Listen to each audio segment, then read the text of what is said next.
episode 193. So let's get it going.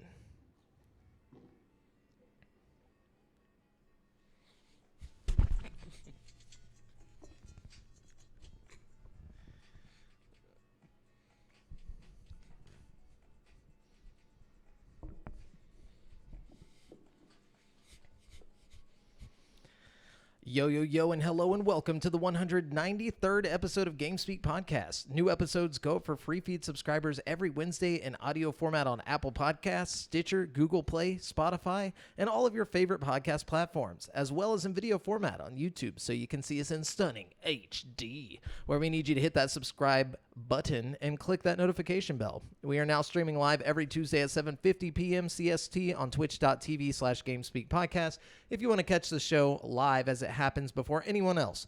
This show is two childhood BFFs bringing you all things video games. You can find us online at GameSpeakPodcast.com, where we need you to subscribe to our official newsletter so we can make sure you never miss an episode. Also, be sure to join the community in the Facebook group at Facebook.com/group/GameSpeakPodcast to hang and talk games with other nerds like us. I'm one of your hosts, JAMAL Al-Jafra, alongside Brent, Bubble Bustin' Ball Bat Bass, and then I was about to say, you got to add a few words to that. Yeah, because we've already done bubbles, yeah. but I wanted to just throw them all in there. And then, a lot of different variations of bubble stuff. Yeah. But this time I remembered we also have Devin Mayer.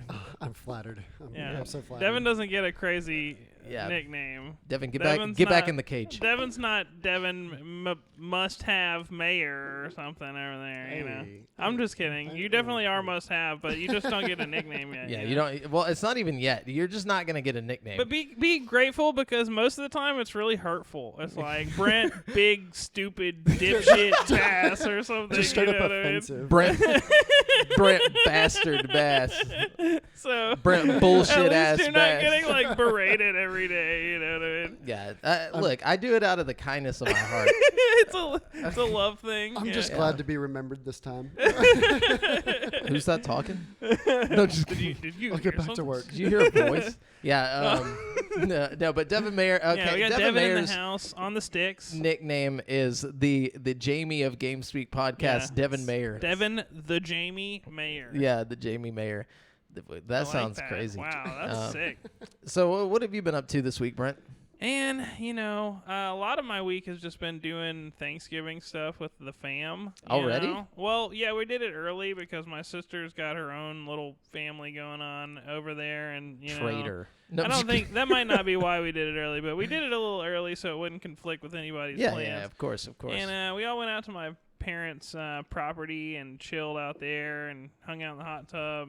Ooh. Had a good time. Ate some, Thanksgiving food, stuffing, the like. I stuff like that. Ham. Yeah. I'm ready for that. I'm having multiple ones, like, going to my girlfriend's house on Thanksgiving Day, and then next week, like on the 3rd, we're doing our family Thanksgiving. See, we did a Friendsgiving thing with my, girlfriend's family. So I don't know if we're going to do another one with her family. I don't know how many more Thanksgivings I got in the bag. I might have done my last Thanksgiving already. Might have thanked my last I gift. might have thanked my last giving. Devin, are you doing any Thanksgiving shenanigans over there? Unlike you ungrateful sons of bitches, I just got one. I wouldn't mind a couple of Thanksgivings, but Yeah. I don't have friends. So Yeah. Only a fool wishes for more thanks to give. No, all the leftovers, man. The leftovers It's about are the good. leftovers. The leftovers are the best part. Yeah. Yeah. Off that shit for a month. Yeah, absolutely. Yeah, but make sure you guys keep it under 10 people. Remember that. Oh, yeah. But, yeah, so, Thanksgiving's here. I'm excited. I'm excited to eat. This week, I didn't really do anything crazy, but I did start, I do this a lot, where I'll watch, like, a bunch of, like, ID channel type shows, like Yeah, I go through phases with that shit. Yeah, A&E, where, like, I'm like, oh, yeah, this is all I want to watch. And, like, I'll just, like, binge watch, like, serial killers talking and, like, all this stuff. And I'm like, why am I watching this? And then, like, like, halfway through it, you get kind of, like, your stomach starts to hurt. And you're like, I just don't even know why I do this to myself. And, A&E is really bad about that, where they're just like, we're not going to filter anything. We're just going to – they literally have a show on Hulu called the killer speaks, and they just talk to these psychopaths, and they're like, do you feel any remorse? They're like, nah, I killed that whole family and it was fun. And then you're like, oh my God. Why did you guys think this was a good idea to post? Man, you want to watch a fucked up show? Have you seen Cold Case Files? Yeah. The classic? Yeah, dude. And it's one of those unassuming shows that's like seems like it's going to be like every other true crime show. But, like, the crimes they talk about are way more, like, fucked off. Yeah, than, gruesome. Like, it's like, damn, y'all picked some fucked off shit for this one. Like, y'all didn't have to go this far. Yeah, you know? it's classic, dude. Do No. y'all, If you do y'all like, watch South Park? Yeah. Informative murder porn? yeah, the murder porn. This is remind me of y'all. Dude, if That's what it is. if you like murder porn, check out, have you seen Lieutenant Joe Kenda, that show? No, Oh, bro, you know exactly what I'm talking about. It's Homicide Hunter. Check out Homicide Hunter. I think serious. I've seen that title. It's this one guy, and this is a real thing. This one guy has solved like 300 murders, and he's got like 9 seasons of this TV show where he talks about every single homicide he's ever solved that's interesting. That he said that's interesting enough to make a TV episode about. He said the other ones that he hasn't made an episode about are either too hardcore and gruesome for TV, or they're like boring. Ugh. What It's could a great be worse? show. You It is know? like really, really interesting. He's got like 1 million different cases, and they're like all super interesting. But see, I'm on that. I'll probably watch it. I'm on that true crime. Dude, check it out. You know, like I'm just into it. Like right now, it's very. It happens a lot where like it's like once a year I'll get into it and I'll just be like, I have to watch this, and then like I start like looking up unsolved cases, and I'm like, I'm gonna solve this bitch, and I'll like start like Googling around, like trying to find out like if Reddit has any information. You've watched all the new unsolved mysteries, right? Oh yeah, I've seen all those. I'm like I have a lot of YouTubers that I've watched, like That Chapter, like that dude. If you want true crime, like he dives deep into everyone. It's like so high quality. Watch That Chapter. He's got like hundreds and hundreds of videos, and he puts out like 2 a week, and they're like amazing. But So what is your favorite unsolved murder?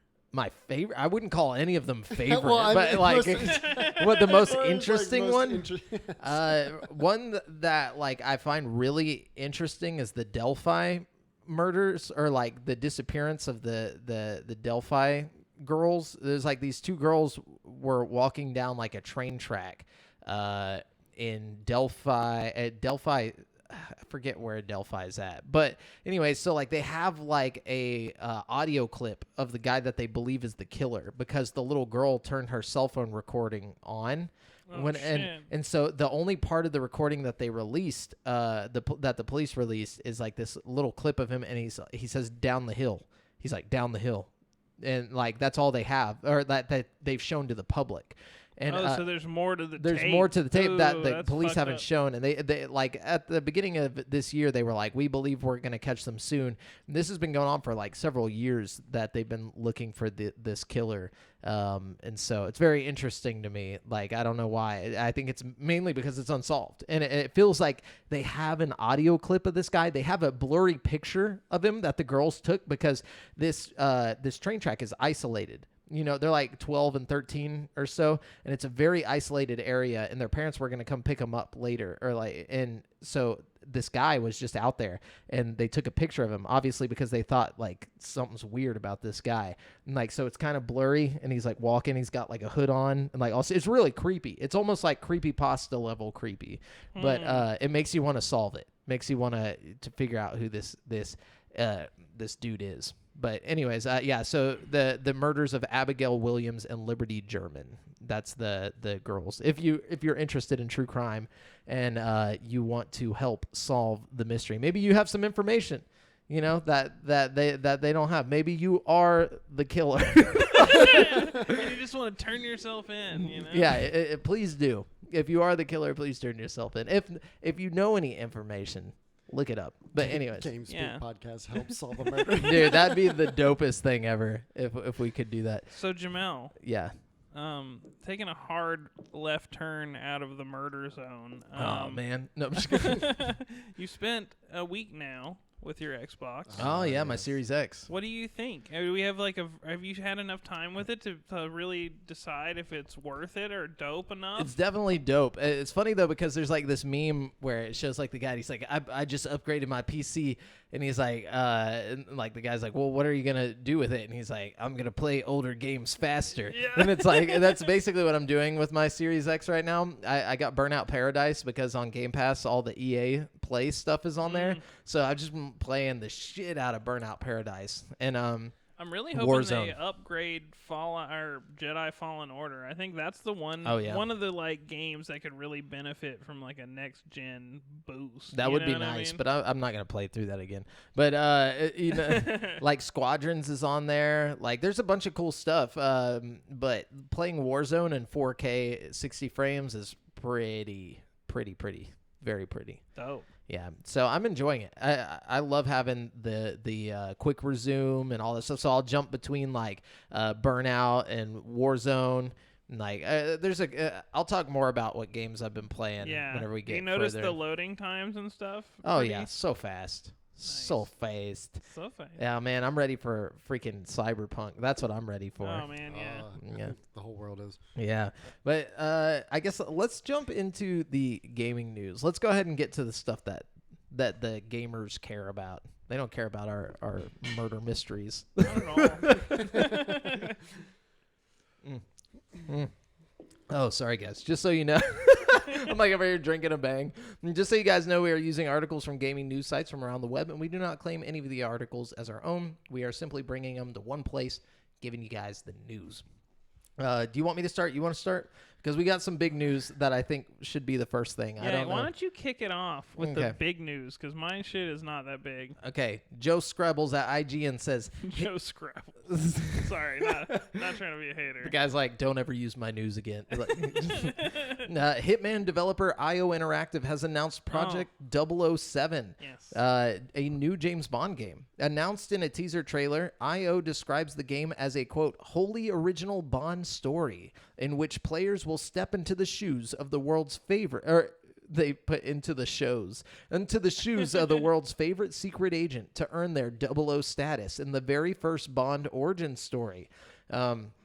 End quote. In active development for consoles and PC, Project 007, a working title, will be created on IO's own Glacier engine, which was used for the recent Hitman games. It's not clear exactly what kind of game Project 007 will be, but given IO's history with stealth and espionage games, the studio's Hitman model seems like a potentially close fit. The point about this being the first James Bond origin story is slightly confusing, given that Casino Royale features Bond earning 00 status. And there has been a series of I was about to say, yeah. Yeah, I don't think they thought about that, which makes me think they haven't Maybe thought just much mean about video this game yet. game-wise. But then did they have a Casino Royale video game? I think so. No, did they? I don't know.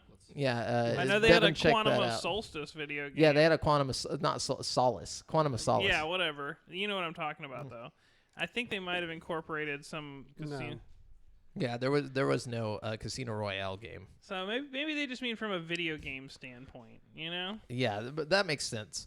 But the game is being made in collaboration with Bond movie studios MGM and Eon Productions. No release date or actors have been announced at the time of writing. Quote, it's true that once in a while the stars do align in our industry, said IO CEO Hakan Abrakin, a press release. Creating an original Bond game is a monumental undertaking, and I truly believe that IO Interactive, working closely with our creative partners at Eon and MGM, can deliver something extremely special for our players and communities. I think this is going to be fucking sick, dude. I think it will be too, but do you think it's going to be a third person, or do you think it's going to be a first person? I hope it's a third person.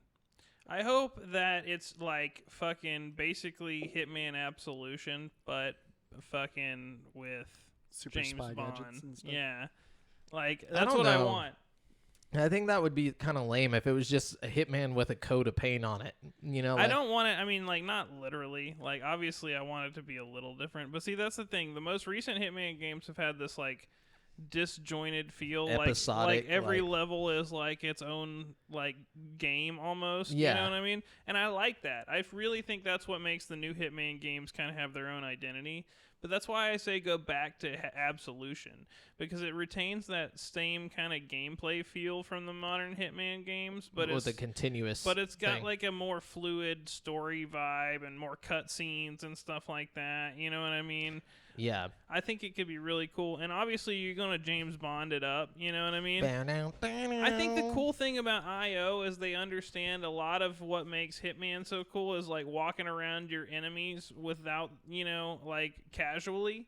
I think that's what makes Hitman so fun is like you're, calmly walking by in a disguise, But does Bond really do that? Kind of, yeah. He's a spy. He infiltrates. Like, that's the whole point of, like... I know he's a spy, but I mean, like, think back to the movies. Does he ever just, like, Hitman level, like, walk around in a city, like, trying to be, like... Well, yeah. I mean, think about the whole the plot of Casino Royale. I never watched it.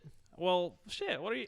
I watched all the old Bonds, though, not like the new stuff. Okay, the plot of Casino Royale is basically he's, like, blending into this poker tournament so he can, like, fucking, catch the bad guy or whatever, you know what I mean? And then he does a lot of shit like that, He's always getting in the mix with people. All right, I could see that working then. Like, if they're going to go with the more modern Bond, like, type stuff, I was hoping they would just get Pierce Brosnan and, like, do, like, a fucking classic, like, GoldenEye level. Remastered. Dude, or not. They already did that. Yeah. No, not GoldenEye remastered, but just redo GoldenEye, but, like, in a third-person perspective, like, in their type of, like, game, I just want it to, like, the thing that makes the Hitman game so good is that there's so many different ways to beat the level. You know? I want that kind of, like, level of freedom with this creativity. game. Yeah, I want to be able to, like, just have an objective and approach it however I see fit. I think you could make that so fun with James Bond gadgets. Like, okay,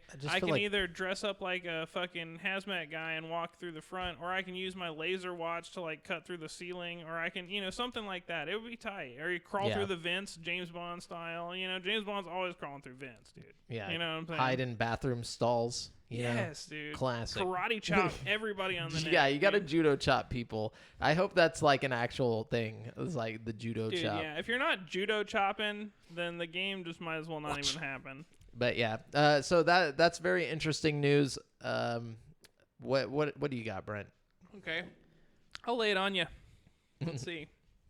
It seems a next-gen upgrade of Naughty Dog's PS4 exclusive, the critically acclaimed The Last of Us Part 2, may be in the works if a recent retail store listing is to be believed. That makes sense. But yeah, I'm not even going to read the rest of the article. But basically, they're probably going to do some kind of next-gen upgrade for Last of Us 2, which is dope. And, obviously something that should happen. Yeah, obviously obvious. Like, it would be stupid if they didn't. Like, that game just came out, It's too, like, obvious, Like, this is, like, this one and the God of War and, like, a handful of, like, Ghost of Tsushima are, like, obvious. Like, they'd just be too much better with the upgrade. You know what I mean? Like, besides the fact that, like, Last of Us, the original, came out on PS3 right before the PS4 dropped, and then they did a remastered for the PS4. It makes sense. I'll be surprised if the original Last of Us doesn't get an upgrade. You know what I mean? Yeah, like, I could see that too. At least like a bump in resolution and frame rate. You know what I mean? Yeah. So this one's not video game related, but we've been following this for a minute. So Matt Fowler at IGN says the fifth Scream movie, which features the return of franchise stars Neve Campbell, David Arquette, and Courtney Cox, plus Scream 4's Marley Shelton, just wrapped production with a celebratory social media post from Scream writer/creator Kevin Williamson. And with the post came the reveal of the film's official title, Scream, which makes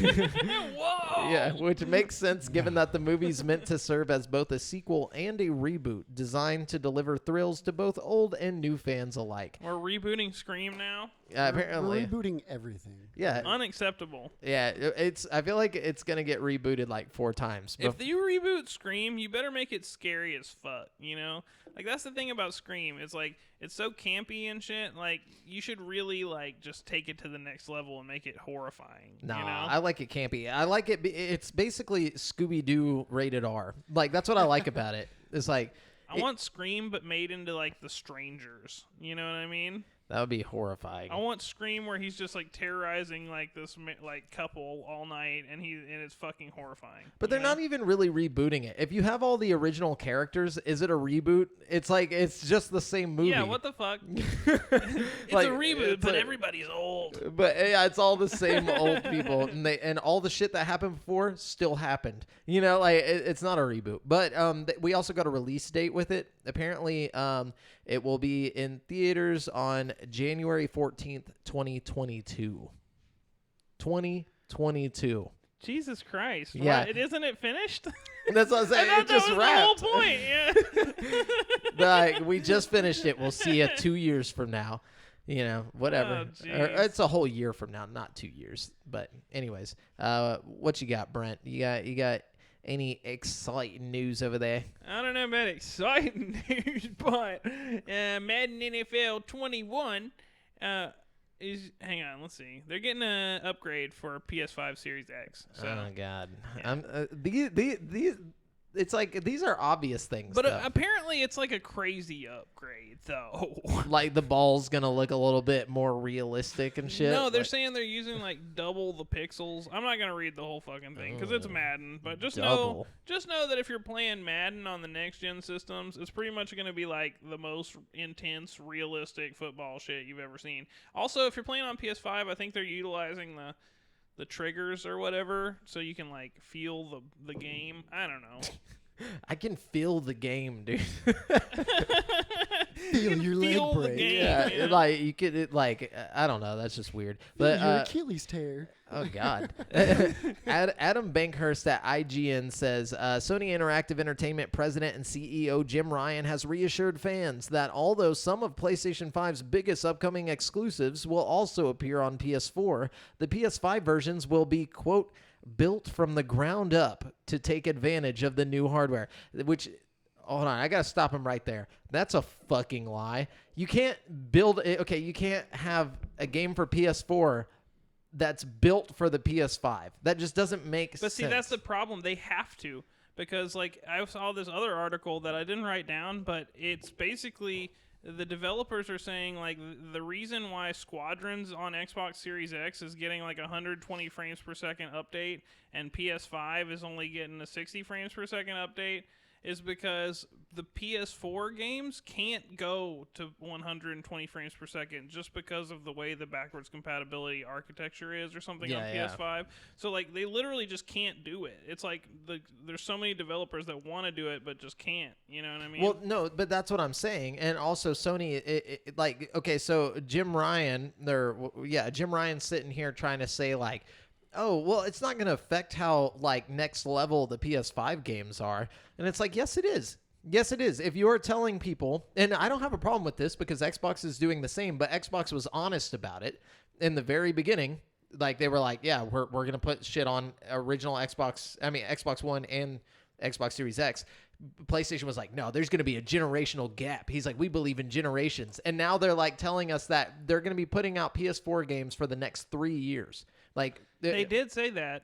Yeah, like it's like, why did you guys just lie about it? Why weren't you just honest? But apparently this is his explanation was the first thing to say is that our PS5 experiences or versions of these games are built from the ground up to take advantage of the PS5 feature set, Ryan explained.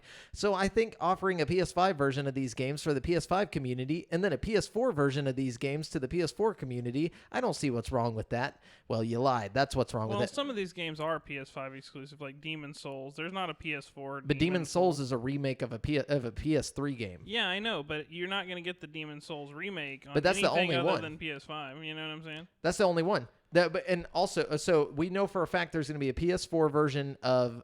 There was a PS4 version of Miles Morales. There's going to be a PS4 version of God of War. Really, the new one? What about the Godfall? So Godfall is a PC game. It's also on PC. But it's also only on the newer. Consoles, they said right? within the next 6 months it's going to be on Xbox and everything. So it's not a PS4 exclusive or PS5. No, I don't exclusive. mean PS5 exclusive, but it's You like mean a next gen exclusive. It's not like an older. It's not on PS4 and Xbox One, right? Yeah, but I'm talking about the PS5 specifically. I'm talking about their exclusives, their specific exclusives. So the reason why I say God of War is coming to PS4 is because right here, the company revealed that God of War Ragnarok will be released for PS5 in 2021 via a brief teaser shown during the next-gen software.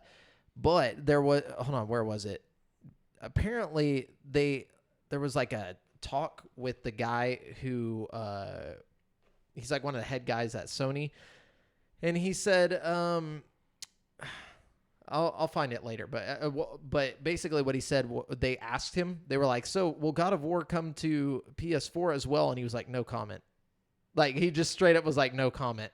Maybe he just doesn't know. I mean, No, they know. They don't want to talk about it, though, because he even says in this conversation that for the next 3 years, all their games will come to PS4 as well. Like, well, yeah, I mean, but there's still going to be games that you can only play if you're on PS5 or Xbox Series X. You know what I mean? Like, and I get it that it's not like yeah, whatever, his reason why is we've got a community of PS4 gamers 100 million strong. It would be wrong to walk away from those people too early, and they've been engaged with their PS4s this year under lockdown to a greater extent than at any point over the course of the cycle. They're using, it's like, nah, shit. They're using their PlayStations. They're happy with their PlayStations. Why would we stop giving them games? As for how long PlayStation fans can expect to see these cross-gen exclusives, Sony's SVP of Global Product Strategy and Management, Hideki Nishino, did mention that the full generational transition from PS4 to PS5 will take about 3 years. So that was their conversation. So that right there makes it okay. So like we have Ratchet and Clank, which is a game that you just can't play that on PS4. It's not possible. No, yeah. Like with the type of stuff that they're doing. That's a game that's built from the ground up for PS5.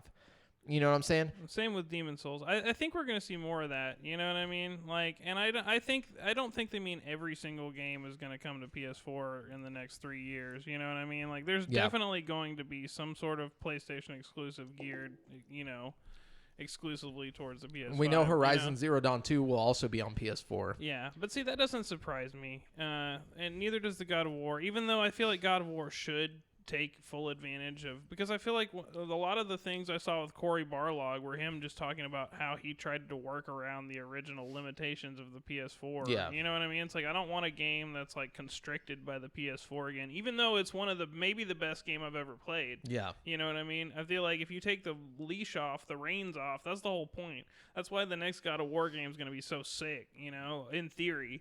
Yeah. You know what I mean? I don't know. Yeah, I just don't want to wait 3 years for that generational thing. Like, but at the same time, but Xbox is doing the same thing. That's what I'm saying. Yeah. But but like I said, at least it was honest. Like I knew what I was getting into with the Xbox. Everybody with PlayStation was told that they were going to get that next gen like focus. You know what I'm saying? And it's like, so it just makes no sense to me. I think we're really going to start seeing a rise in these like third-party people that are just focused on putting out as much, like taking as much advantage of the power as they can, like the medium and stuff. People like Bloober Team and shit are going to come around and just make some fucking killer shit. Oh, yeah. When the third-party stuff starts getting out, that's whenever things are going to get good. Definitely. But, like... But at that point, it's not really going to matter what console you're on, so you might as well be on the Series X. You know what I mean? Which is another thing, because, like, I think a lot of people expect, like, the haptic feedback and stuff like that to get used a lot on PlayStation. But whenever there's only one console that can use it, like, I feel like these third-party companies aren't going to waste time trying to make that work. But they are right now. They are. Every single one of them. Who? Like Madden, Call of Duty, Fortnite, every single game that's like popular right now has adapted the fucking adaptive trigger. Like the major companies. That's what I'm talking about. It's like whenever we start getting like these third party, like the smaller companies, they're not going to sit there like and make, okay, so first off, the PS4 doesn't have haptic feedback. The Xbox One doesn't have haptic feedback. No. The Xbox Series X nor S has the haptic feedback. Only the PS5 has the haptic feedback. So these companies that are coming in to make a game, they're not going to spend that extra however much money and time to make haptic feedback work for one console. Yes, they are. I'm telling you, they won't. Yes, they will. Watch. This is a bet. This is a bet right here. I think we'll see a They're mix. doing it. I mean, they're doing it. No, right I'm now. talking about the smaller third-party companies. Like whenever not the not AAA like titles. AAA people who have money to make this shit. I'm talking about the smaller companies that do like AA stuff. Like whenever you It see won't like be like- Saints Row and things like that. Yeah, Saints Row will definitely do it. You're Shit like crazy. that. I promise You're crazy. Watch. That's a bet that I'm willing to make right now. Okay. All right. The next Saints Row game will have some sort of haptic feature on the PlayStation. Okay. I'll bet that. We'll see. All right, let's do it. If Remember, it does, it's going to be something outrageous. what do you mean? Because it's Saints Row. Oh yeah, definitely. I want to take that bet. So remember this episode, Saints Row. I will remember this. Saints Row. I'll remember it too. Okay, cool. I'm gonna buy the next fucking shitty Saints Row game that comes out just to test it. I'm gonna keep a running note of all the bets that we make, so Oh, yeah. that way we can visit it back. I like that. That's another job Devin Dude, that's has. a great idea. Yeah. And all the games we try to speak into existence. Oh yeah. Oh, dude. Yeah. So we can really be like, Devin, go to the records. We really did speak that into existence. What Anyways, Twitch co-founder Kevin Lin will depart from the company. Not Kevin Lin. Not Kevin Lin. Does anybody really know who Kevin Lin is? No, I don't think so. Well, he was the COO from 2008 to 2018. Kevin. Now he's gone for good. Why'd so, he leave? He wants to spend some time with family and loved ones. So, Well, good for him. yeah, there you In other go. words, I'm rich as hell. Yeah. I'm done working. Yeah, I can't wait till one day whenever like my job makes a statement where they're like, Jamel's leaving, and it's so he can spend time with his family and live on his riches that. That he acquired from Yeah. winning the bets with Brent. Yeah.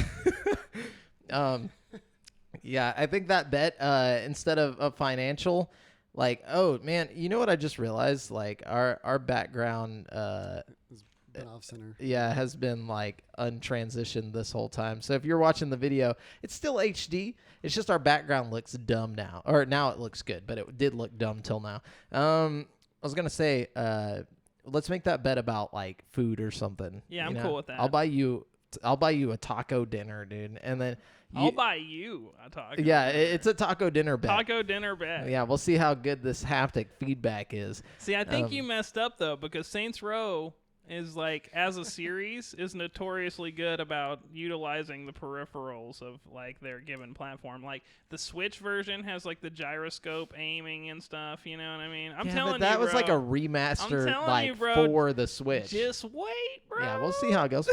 We'll see how it goes. All right, Jordan Alleman at IGN says Rockstar Games has revealed a standalone version of Red Dead Online, which can be Oh. purchased separately from the game's campaign. Ain't nobody want that. No.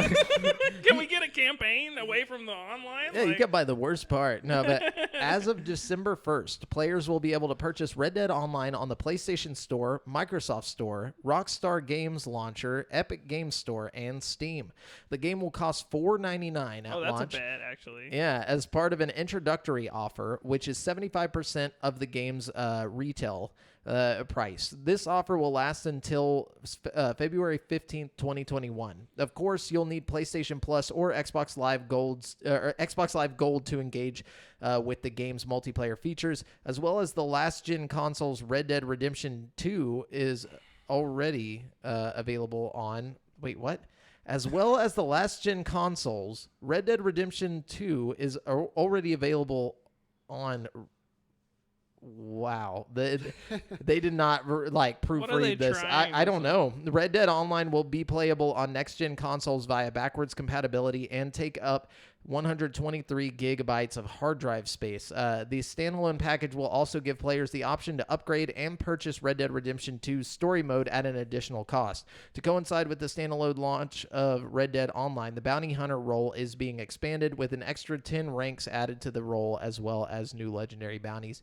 One thing, there's like a rumor going around that Red Dead Redemption 2 is getting remade for the next-gen consoles. That makes sense. Yeah, there's like it's a pretty like set in stone thing. I don't know why they wouldn't at least throw the like PC patch on it, you know, because the PC version is fucking phenomenal right now. Like it's so beautiful. Yeah, it's a beautiful game. On It PC. really is. Yeah, apparently. and it's they did it with GTA. Why the hell would they not do it with Red Dead? Totally. Yeah. Oh yeah, definitely. And I think what Fucking GTA. what they're gonna do is it's gonna be a bundle. I think it's gonna have Red Dead Redemption 2 and Red Dead Redemption like together. Yeah, all these games, like, okay, there's like 4 games I can guarantee are going to get it. Red Dead Redemption 2 is going to get an upgrade. The Last of Us 2 is definitely getting an upgrade. Final Fantasy VII Remake is definitely getting an upgrade at some point. Yeah, and they have to. Like, there's just a handful of games that are like borderline,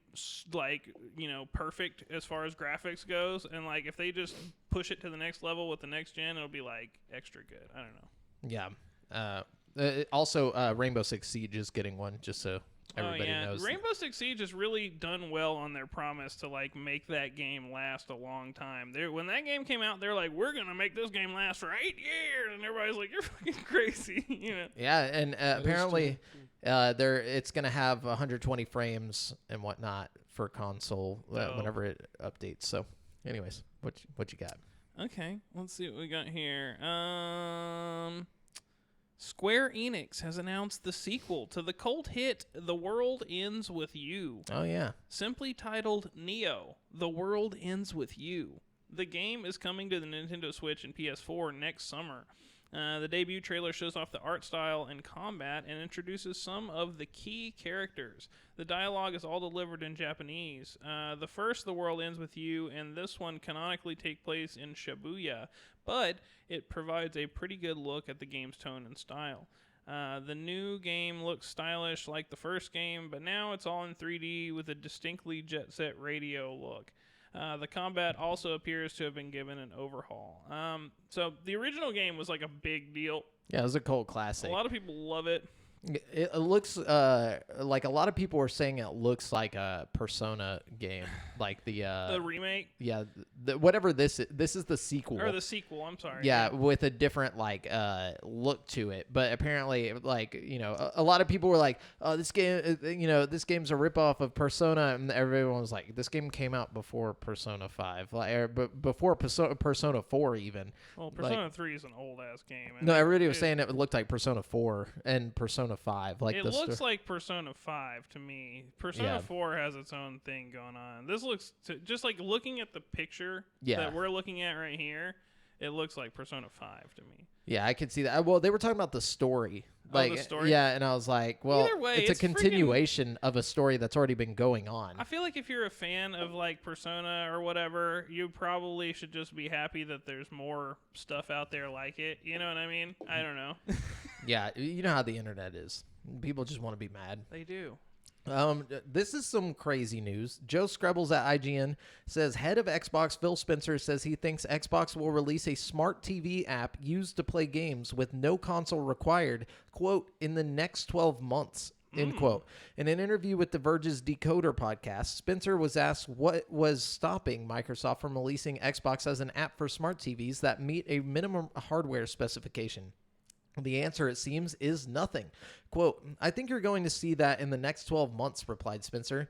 I don't think anything is going to stop us from doing that. I'm going to have to scoop up one of these smart TVs. Yeah, Spencer doesn't go into any specifics on the mooted app, but we've previously heard the Xbox exec discuss the idea of Xbox streaming sticks that could be used to stream games through xCloud after being plugged into the TV. These could even be made part of the Xbox Game Pass subscription cost. It's not clear if Microsoft is considering which approach to take or if it will take both, allowing those with higher powered TVs simply to download the app and those without to use a plug-in solution. Spencer reiterated that he doesn't see streaming as the end of Microsoft's dedicated consoles, however, saying, quote, I don't think these will be the last big pieces of hardware that we ship. Instead, he sees the future of Xbox as a hybrid of inbuilt computing power and streaming.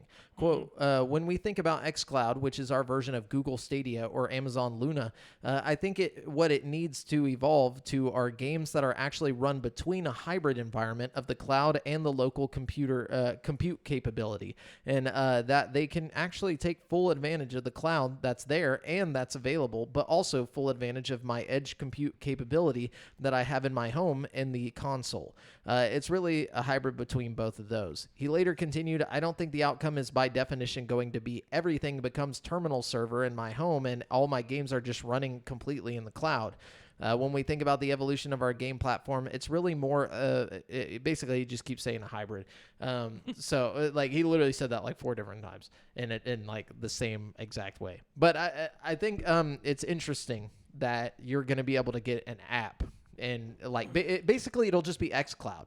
Yeah, And some of these smart TVs are only like $150, and they're like 4K and shit. It'd be a great alternative if you just can't afford a console, but you like playing video games. You know what I mean? Yeah, and I think what he's saying about it not being the end of the hardware. I think a lot of people hear this and they're like, "Well, what's the point of an Xbox?" It's like, well, you're going to be streaming games if you go through xCloud, which you're not going to get the full functionality, like the 4K, Yeah. 60 frames per second, high latency issues, especially if you want to play multiplayer. Yeah, it's not going to happen. I mean, this is like practical if you have really, really fast internet, but it's always going to be better if you have, a dedicated link. Yep. You know what I mean? It's the same with like the Oculus Link versus virtual desktop for me. You know what I mean? Like you can play wirelessly, and it's like I feel like the wireless pros outweigh the wired cons sometimes, and then sometimes it doesn't. I don't know. It's like if you want to play a single player game, then sure, that's fine. But I think the real problem is going to be like you're not going to play Call of Duty multiplayer with this. Like if you do, it's going to suck. Well, unless you have like mega internet, which I think one day we will probably all have access to. You know what I mean? Probably not anytime soon though. Like they still have to lay the infrastructure for that. You know what I'm saying? Like literal physical infrastructure has to be laid for you to get that. Very little places get like fiber optics. You know what I'm saying? Yeah, it's going to be a long time before that's the case. I mean, until 5 years from now, fucking Elon Musk launches some shit into space that fucking turns the whole world into fucking 7G Wi-Fi or some shit. You know what I mean? I don't think that's going to work very well, though. I mean, I'm just saying, we don't know what the future holds as far as technological advances. You know what I mean? Well, I just know once you get later in that book, you'll learn about how bad satellite internet is. Like, it's very slow. So, like, it's just like even if he were to launch satellite internet, it's just going to be very slow, like base use internet for everybody. What I'm really thinking is it's not going to be so much satellite internet. It's going to be like whatever kind of phone service we're using. Like we're going to link our fucking shit to 5G or something. Like I think switches will have access to like the phone plans or something in the future. I don't really know how all that works. You know what I mean? Yeah, I mean, well, the switches that are out now it wouldn't be possible. Like they would you'd have to put out some kind of 4K new switch that's got all that kinds has of it new built in. features. You'd have to have like the card built into the system to be able to pick up that type of data. It's just not going to work with these current switches. But maybe if in the future they add that, but that'd be cool. Yeah, the Switch is going to have to do something soon anyways with all this new shit. I know. I don't even want to look at my Switch right now. Honestly, if we could just get like a consistent 60 frames per second solution for the Switch, it wouldn't really matter what kind of resolution we were working with. You know what I mean? Like, I don't know. Apparently the Doom Eternal that's coming to Switch that got delayed or whatever, now it won't have a physical edition. It's only going to be digital. I wonder why that is though. Like I don't know. That's a bummer. Probably just a lot to put on a card or something. I know The Witcher was really like they had to struggle to fit the whole game on the card. There's even like a patch you have to do after you down. It's like half digital, half like on the thing. Yeah. Yeah. But I was thinking about my Switch earlier, and I was like, dude, am I gonna want to like go from my Series X and like playing on my PC back to my Switch to play Breath of the Wild 2, like it like in its current form? Like it'll just look horrible, like I don't know if I could handle it. My thing is I don't touch my Switch very much, to be 100% honest with you, but like I went on a road trip to my parents pretty recently, and like it was I brought the Switch with me and I played it and I had a good time, so I think it's a kind of a necessity thing for me, like but then when you're pretty going soon places, we're gonna have xCloud on our phones and it's not gonna fucking I'm gonna be playing Destiny 2 or some shit on your phone, on my phone, looking beautiful. And that's the thing, when you're hooked up to your phone, you're hooked up to some sort of internet type thing, and you can play the fucking Destiny on Wi-Fi. I mean, that's the future, dude. Yeah. When everything's hooked up like that, bro. Yeah, definitely. I just hope Switch pulls it off. I hope Nintendo pulls it off and does something. Oh, Nintendo's here to stay. I think they'll do some kind of fucking shit. I mean, I'm a Nintendo fanboy, but I've never been like to this point, where I'm like, damn, like I really don't know how they're going to keep up at this point. Like I love Nintendo games, but I don't know if I can look at a game in 30 frames per second ever again. I just don't know if I can. You know, like They have some sort of solution. Jamal's become a frame snob. No, I think everybody will soon. yeah. In the next It few looks months, like, I mean, it's playing on your PC for the little bit that I did, playing Warzone, like it was buttery smooth compared to my PlayStation Pro. It's Dude, it's horrifying. So hard to go back. It's horrifying, like going back and you're like, shit, I've been playing on an N64, basically, like whenever you look at shit. And yeah, it's hard. It's hard to go back for sure. But anyways, what you got? What you got, Brent?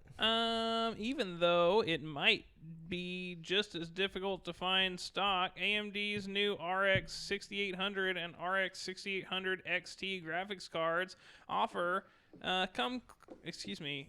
I'm sorry, this is hard to read. They offer cum. They offer lots of cum. Graphics cards offer competition to what? I'm sorry, they wrote this weird. Basically, they got new graphics cards, and they're basically just as good as NVIDIA's new graphics cards. And they're all already gone. And they were gone. already Instantly. gone. Yeah. Everything is it's getting scalped. It's so bad. Apparently, if you want to play Cyberpunk, then there might not be the graphics card for you anyway, because Cyberpunk has revealed that it will only support NVIDIA as far as ray tracing goes at launch. They said eventually in a patch they will drop support for AMD ray tracing. But right now... I think it's because they haven't had time to work with them, with those with chips. the Ampere. Yeah, but that also means, cards. with the RDNA cards, the new AMD, graphics cards are what's in the Xbox and the PlayStation. So that means, in theory, they're probably still working on the ray tracing for Xbox and PlayStation. Yep. I bet we'll see whatever ray tracing patch for AMD whenever the console version gets an upgrade. You know what I mean? Yeah, that's probably what the situation is. I don't think we're going to have ray tracing for Cyberpunk 2077 on Series X or PS5 right when it launches, which is unfortunate because I don't even think you'll have like an upgraded version. Like you'll be playing the PS4 version or the Xbox One version right at launch. No, you know what I mean? No, I'm serious. No, They've said that it won't be like that. The upgrade will come later after the launch. Yeah, you're not going to get an updated 60 frames per second 4K version of. I think you will. I just don't think Cyberpunk. you'll have ray tracing. Yeah, because ray tracing is a separate function of the GPUs, right? I'm just saying you'll be playing the version that will be playable on both. Like it won't make. It'll be the PS4 version you're playing on PS5 or because there's so look it up, Devin. Pull this up. Yeah, Devin. Okay. Also, there's been some PS4 or there's like a PS4 game out in the wild. Somebody posted it on Reddit and has like the case, and on the case there's a little sticker that says play the enhanced PS5 version. Right, it's coming later. After No, launch. it says just put it in your PS5 and you can upgrade it. I'm just saying what the Cyberpunk people have said. You know what I mean? It says, how will Cyberpunk 2077 run on PS5, Xbox Series X, and last-gen console? It is expected to come December 10th, and there won't be any more delays. It says it will be available for almost every platform, including Google Stadia and your 7-year-old PS4. This isn't the right article. We need to find a different article. No, don't put on old gen. Put will it be on next gen? No, but I was saying... Just type in Cyberpunk next gen upgrade. Yeah. We want to know. Yeah, there it is. It says. Hold on, sorry guys. We want to make sure we get this. Yeah, we want to give you the facts as they are. Facts. If you haven't been keeping up to date on the topic, Cyberpunk 2077 PS5 and Xbox Series upgrade protocol is somewhat confusing. I'll say. While the game itself is launching this year, that's only for PS4 and Xbox One and PC. The current gen platforms get the game later down the line. So if you're wondering about the Cyberpunk 2077 PS5 and Xbox Series release date, don't worry. This article is here to help. Go down. December 10th. Okay, so let's start with the December easy 10th bit. is where PC, PS4, Xbox One get it. Okay, so go down. Keep going down. Let's see when the next... oh God, whole paragraph by Cyberpunk. Yeah, it says how once you've got your copy, that's when it gets interesting. The Xbox Series X launched in November 10th, and PS5 blah blah. Okay, when Cyberpunk 2077 launches, you can play your PS4 or Xbox One copy on either current-gen consoles. Developer CD Projekt Red has confirmed via Twitter that your PS4 copy of the game will work on PS5 on launch day.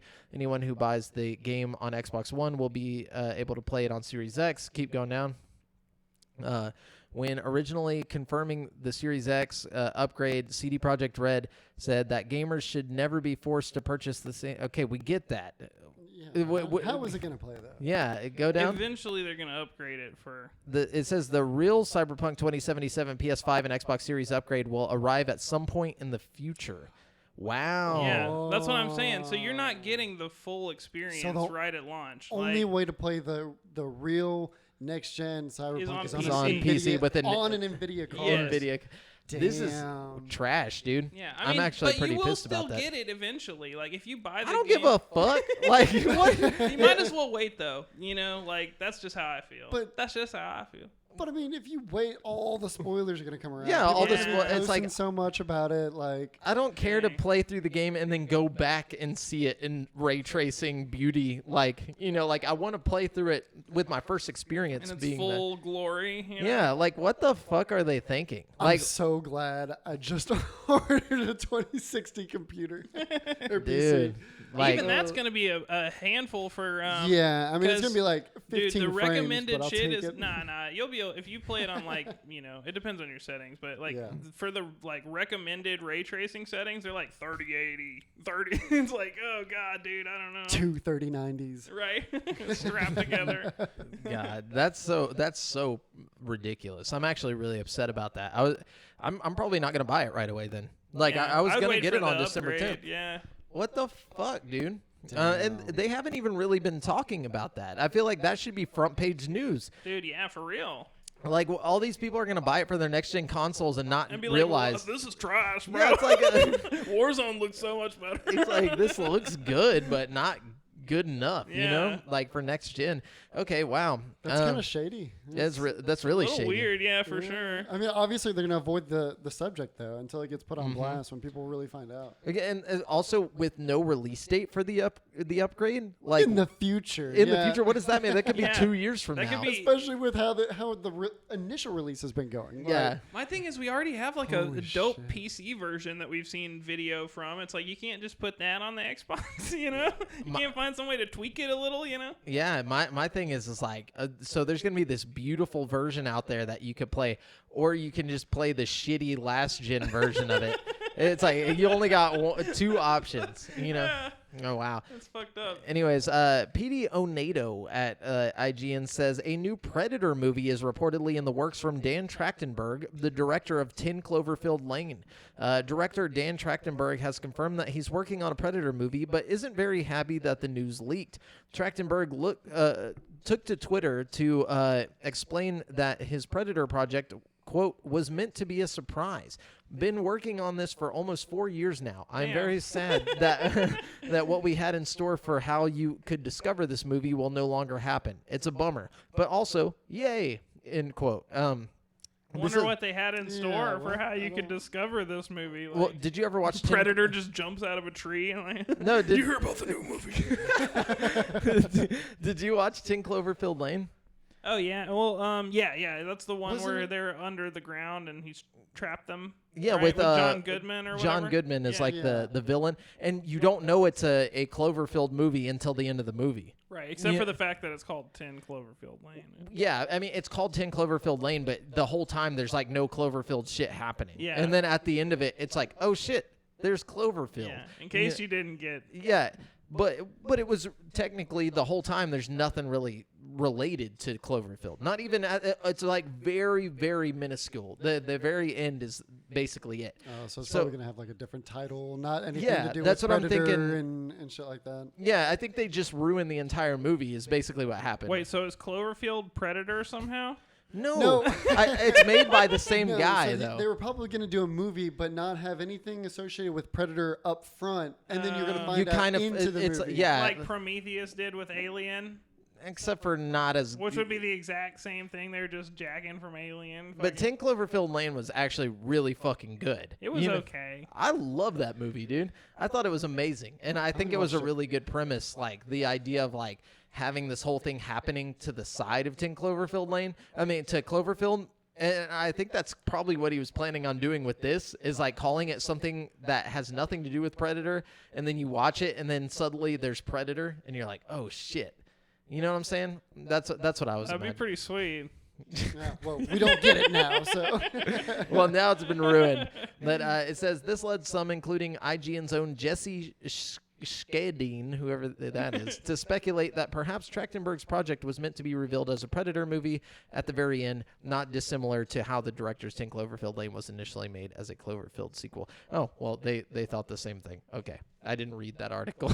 But all you do is read one more sentence. Yeah, my bad. But yeah, so yeah, I think that's probably what his plan was. And now we're gonna watch this movie and know the whole time, and then at the end it's gonna be like, oh, surprise, it's Predator, and everyone's gonna be like, yeah, we knew.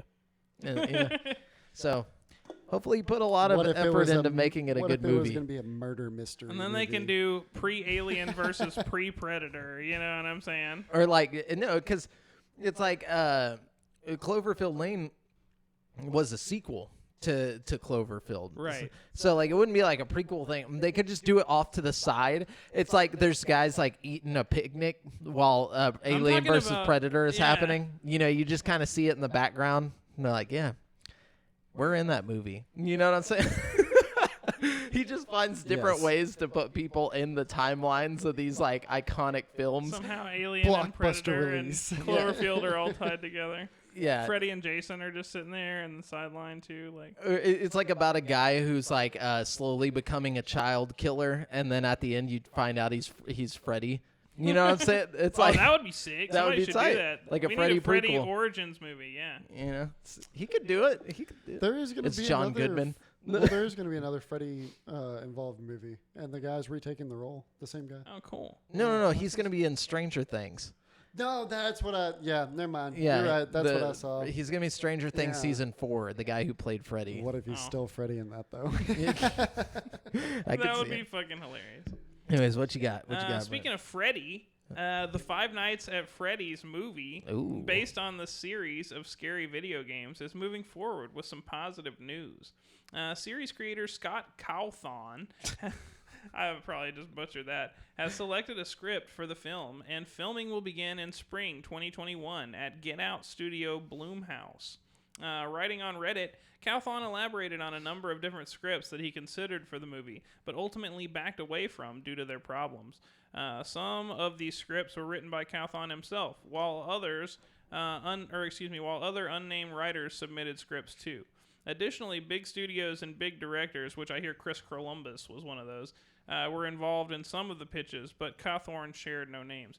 The article goes on to describe like a whole bunch of different scripts that were rejected by him, and some of them are really stupid. Yeah, I wrote down one of them. Like there was a bunch of them, but just so you can get an idea of how bad these were. One of these was the F screenplay. Involved a group of teenage troublemakers who break into the setting of the game, Freddy Fazbear's Pizza, and then all hell breaks loose. Well, that's what you would expect to happen, right? Yeah, it's very obvious. But then it goes on to be like that same F one goes on to be like government making robots underground layers and shit that just doesn't have anything to do with Freddy. But it makes sense. For a movie, you know what I'm saying? It's like the most obvious thing that you could do with the movie. I guess if you're making like Robert Rodriguez, Spy Kids quality Five Nights at Freddy's, I'm hoping this is like legit Spy scary. Kids is quality, dude. Did you hear they're doing Shark Boy and Lava Girl too, dude? Yeah. Oh, shit. With no Taylor Lautner. No. But all the rest of the actors are coming back. He's too good for fucking nothing Shark to do with Boy. that movie. I can't say I blame him. I mean, what has he been doing this whole... He hasn't done anything. Yeah. Dude, I think they were just maybe he's not buff enough to play Shark Boy anymore. I think he let himself go. Yeah, I think he actually has gained a little bit of weight. I seen a picture of him not too long ago, and he was just kind of like, I'm just a normal guy now. We need to get some pics of Taylor Lautner 2020. Yeah, it's Show the people, Lautner. It'll know. Yeah, it'll know. Yeah, it's the internet. Anyways. All right. So this is we talked about. Yeah, see him? Like he's gained. Oh yeah, show the people this. He looks like Rob Kardashian right now. He really does. Get that picture right below it. The one, no, the one that. You're just being mean. You're trying to get the. Which one? Yeah, there we go. Why is that one a comparison? Like, This is why he's not Why coming is back. Taylor Lautner gaining weight? It's like he's fucking Getting older, dude. Metabolism slows down. Why Yeah, is Taylor right. Lautner getting older? No, that's the article. Why is Taylor Lautner fugly? Are these celebrities allowed to age? Look, Taylor Lautner fat is like 10 times He's still more better looking than beautiful me, than yeah. any of us. So, doesn't matter. He'll still roll in like still your girl, like you Dude, know, yeah. like 100 pounds fatter than any of us. Definitely. But anyways, we talked about this Capcom leak that happened. On the 4th of November, around that time. We talked about this last week, but basically Capcom got hacked and a list of their purported games coming out in the next 4 years got released. And here's some of the ones that we didn't mention last week. Ooh, is there some extras? Yeah, so we some of these we did mention, but some of them we didn't. So Resident Evil Outbreak is coming Q4 fiscal year 21. Wait, what? Yeah, Resident Evil Outbreak. What's that? I don't know. Nobody knows what these are. Ooh, okay. So, and then Dragon's Dogma 2 Okay. is apparently coming Q2 fiscal year 22. Street Fighter 6 is coming Q3 fiscal year 22. Sounds about right. Yeah, Rockman, which is the Japanese name for Mega Man in North America. So Mega Man Match is coming Q3 fiscal year 22. That sounds like a mobile game or Multiplayer something. Oh, no, I was going to say it just sounds like a mobile game, like a puzzle game or Yeah. something. But then Resident Evil 4 Remake is coming Q4 fiscal year 22. That's the Oculus one, right? I don't think it's only going to be VR. I think it's going to be the remake, but it's also going to be VR. What's interesting though is if it's coming to the Oculus platform, it's got to have like a solid VR version where you can like boot it in VR easily. You know what I mean? I think it's going to be like how they did Resident Evil 2 and 3 Remake, but they're also going to have a VR version of it. Yeah, that'd be cool if they did it like Hellblade, where you can just buy the remake, and if you Yeah. get the remake, it comes with the VR version. Like, Yeah, for sure. Wait, what is that? Is that... So Resident Evil Outbreak was already a game, actually. oh, maybe they're remaking this one too. Yeah, They're- that maybe makes it's some sort of sense. collection where you Back can in get 2003. like I don't- Outbreak. I bet they're gonna do more remakes because honestly, 2 and 3 did so good. Why not remake all the old Resident Evils and fucking put them out? You know? Yeah, I don't think it'll be a collection. I think it's just going to be Resident Evil Outbreak Remake, and then it'll be Resident Evil 4 Remake. Yeah. You know? But Dope. so because it's like a year apart, those two, so it makes sense. But anyways, so then there's Monster Hunter 6 Q2 fiscal year 23. Is that like the next Monster Hunter, or is this like a remake of a Monster Hunter? I don't know. I which think that's Monster the Hunter next we're on. Monster Hunter because Monster Hunter World is its own thing, and then there's like Monster Hunter, 1 through whatever. But and then we have Biohazard Apocalypse, which Biohazard is Resident Evil in Japan and Europe. Biohazard I Apocalypse. think That's in probably already the next one after Village. Yeah. Yeah, so Wow. that's coming Q3 fiscal year 23. That's 2023. Boy, dude, that would be sick. And then we have a game called SSF6, or code name. All these are code names, I'm pretty sure. Coming Q4 fiscal year 23. Then we have Final Fight Remake coming Q2 fiscal year 24. Now, this is a big one. This one right here, not Fight Remake, Final Fight Remake, but Power Stone Remake is coming Q3 fiscal year 24. Power Stone was like basically like a Super Smash Bros. Type game for the Dreamcast. Really? Yeah, and I think this was a cult classic. Like if you look up Power Stone, Devin, and look up like reviews or whatever, this is like a cult classic. There's like people loved this 5 out of game. 5. Yeah. Never heard of this. Big Me deal. neither. Big deal. But that's not coming until Q2 fiscal year 2024. Wow. Or Q3. And then we have a game called Ultra SF6, which I'm guessing is Ultra Street Fighter 6. Probably, yeah.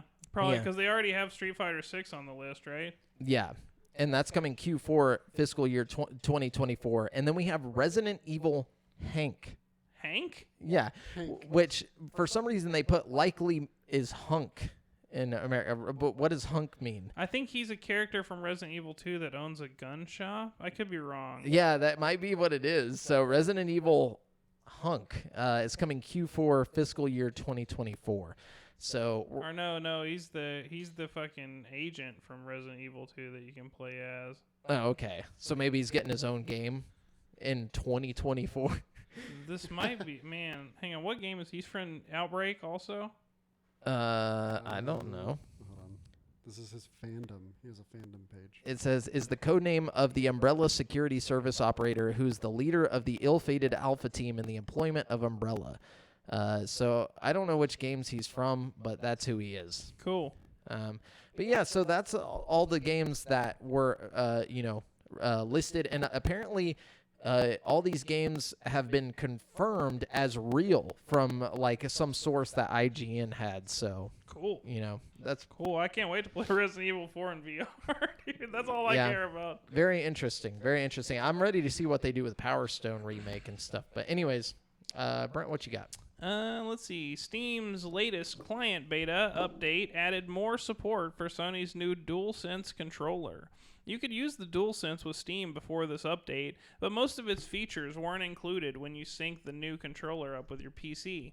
They have, quote, added additional support for the PS5 DualSense controller, including LED, trackpad, rumble, and gyro functionality. Reads the notes from the update. Support for the directional swipe feature was also included. This is the Steam client beta where Valve tests new additions to their platform, so it's not available to Steam users who haven't opted into the beta. We could see official support come to all users soon based off how quickly we've added support for the DualSense. Hopefully we'll see support for the adaptive triggers soon as well. So there you go. Did you say there's going to be adaptive triggers? Was this a AAA title? I mean, hey, this is on Steam, so, Oh, okay, cool. If we're getting it on Steam, but. Yeah, we'll see how that goes. They said hopefully we'll see that soon. Hopefully. That's the only feature that's missing on Steam. Yeah. So James O'Connor at GameSpot says Super Mario Bros. 3 is widely regarded as one of the best platformers of all time, and at least one game collector believes it's worth more than any other game in history. Heritage Auctions has announced that a sealed box copy of Super Mario Bros. 3 for the NES has been sold at auction for $156,000, making it the most expensive single video game purchase ever made. What a dumbass, man. The previous record was set in July by another Mario game, the original Super Mario Bros. A sealed copy of that game sold for $114,000. But this is a rarer, more special copy. As Heritage Auctions points out, that this is a very rare copy where the word Bros is formatted to the left on the box, overlapping the Mario's glove. Overlapping with Mario's glove.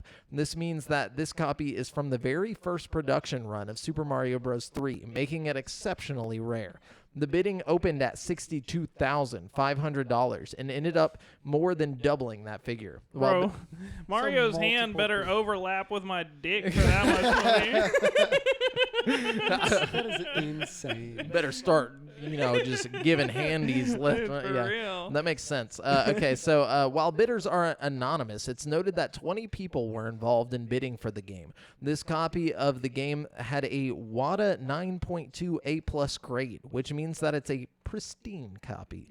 The auction better fucking be, dude. The auction held on November 20th was the first ever video game auction to rack up sales totaling over $1 million. Heritage Auction has reported. It also broke the record for the most expensive Pokemon game, with a pristine copy of Pokemon Red for the Game Boy selling for $84,000. Damn, I got a copy of Pokemon Red somewhere. It ain't pristine though, and it ain't sealed. Yeah. That's the difference. Shit, it might still be worth something though. And it's not the first, like that. It's got to be of the first production and stuff like that. Man, there's some storage containers around the U.S. that are just loaded with so much money. Yeah, you're right. We need to just become storage wars people. You know what I'm saying? Oh yeah, Brent, what you got? Okay, let's see. First of all, guys, if you haven't already, go on YouTube and watch the fucking PS5 Rick and Morty commercial. It's really funny. But also, let's see. With both the Series X and the PlayStation 5 out now, small differences. Oh, wait, we already talked about that. Sorry. Yeah. Okay, Big House. They were having a Smash Bros. Tournament. It got shut down because Nintendo's a bunch of haters.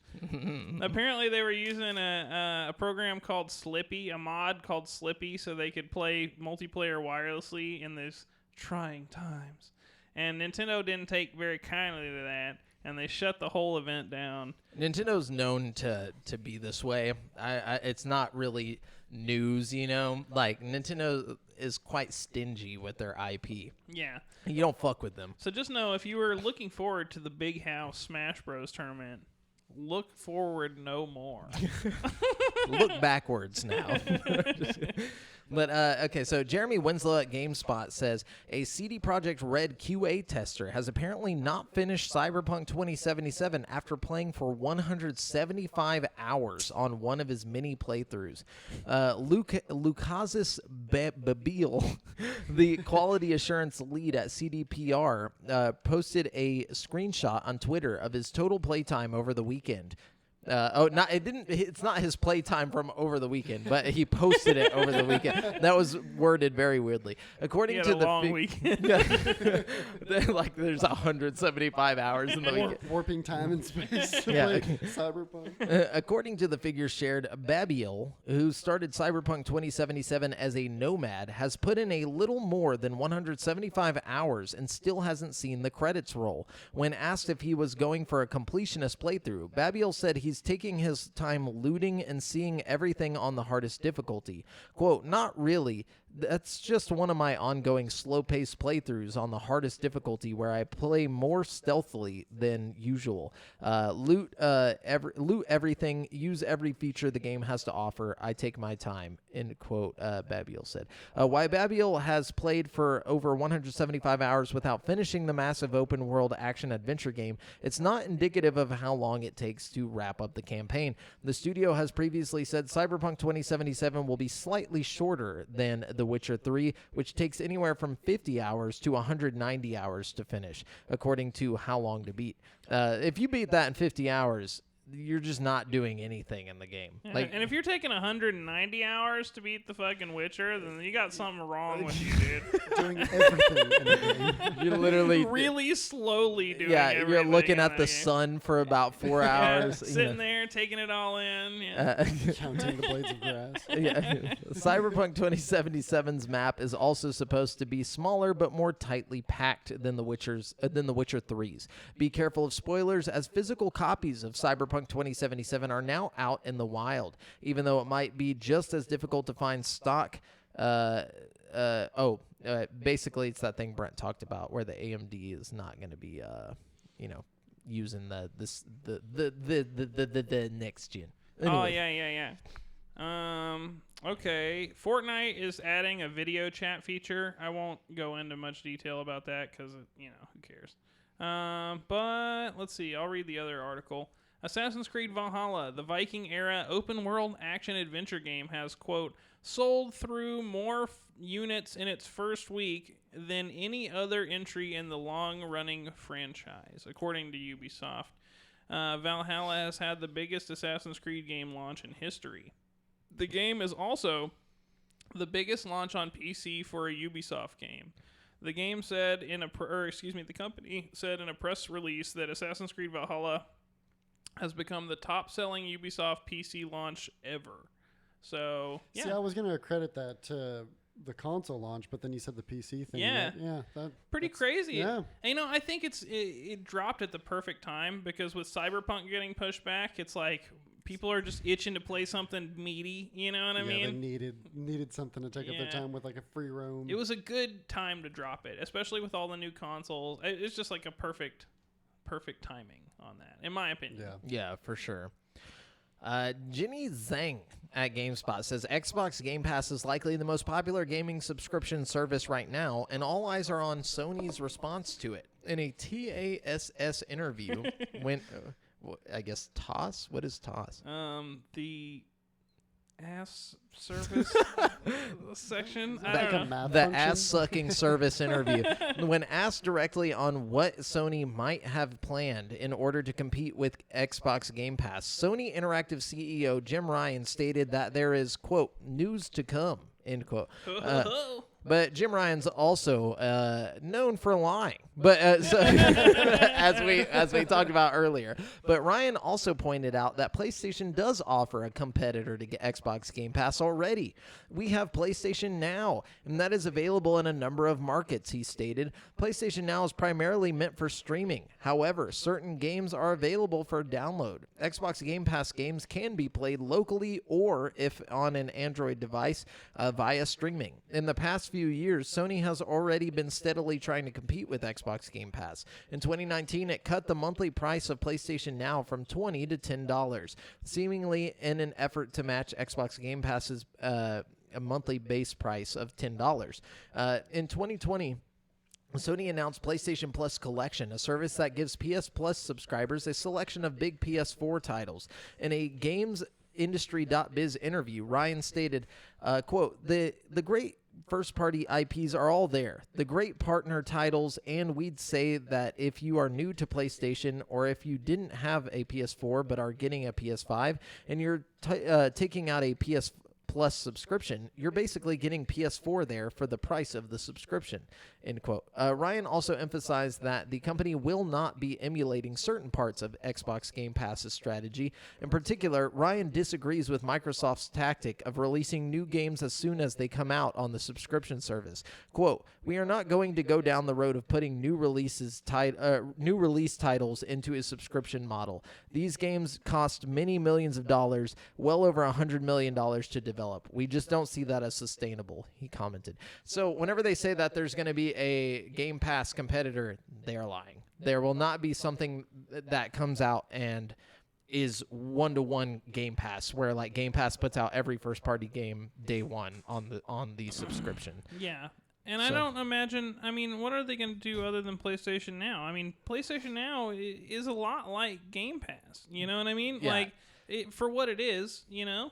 And I don't really understand what they're going to do differently. I don't either. I don't know like, what the difference is either. I mean, people talk a lot of shit about PlayStation Now, but it's really an okay service. I mean, it's not as good as Game Pass, but if you only have a PlayStation at your disposal, it's not bad for $10 a month. There's a lot of fun stuff to do.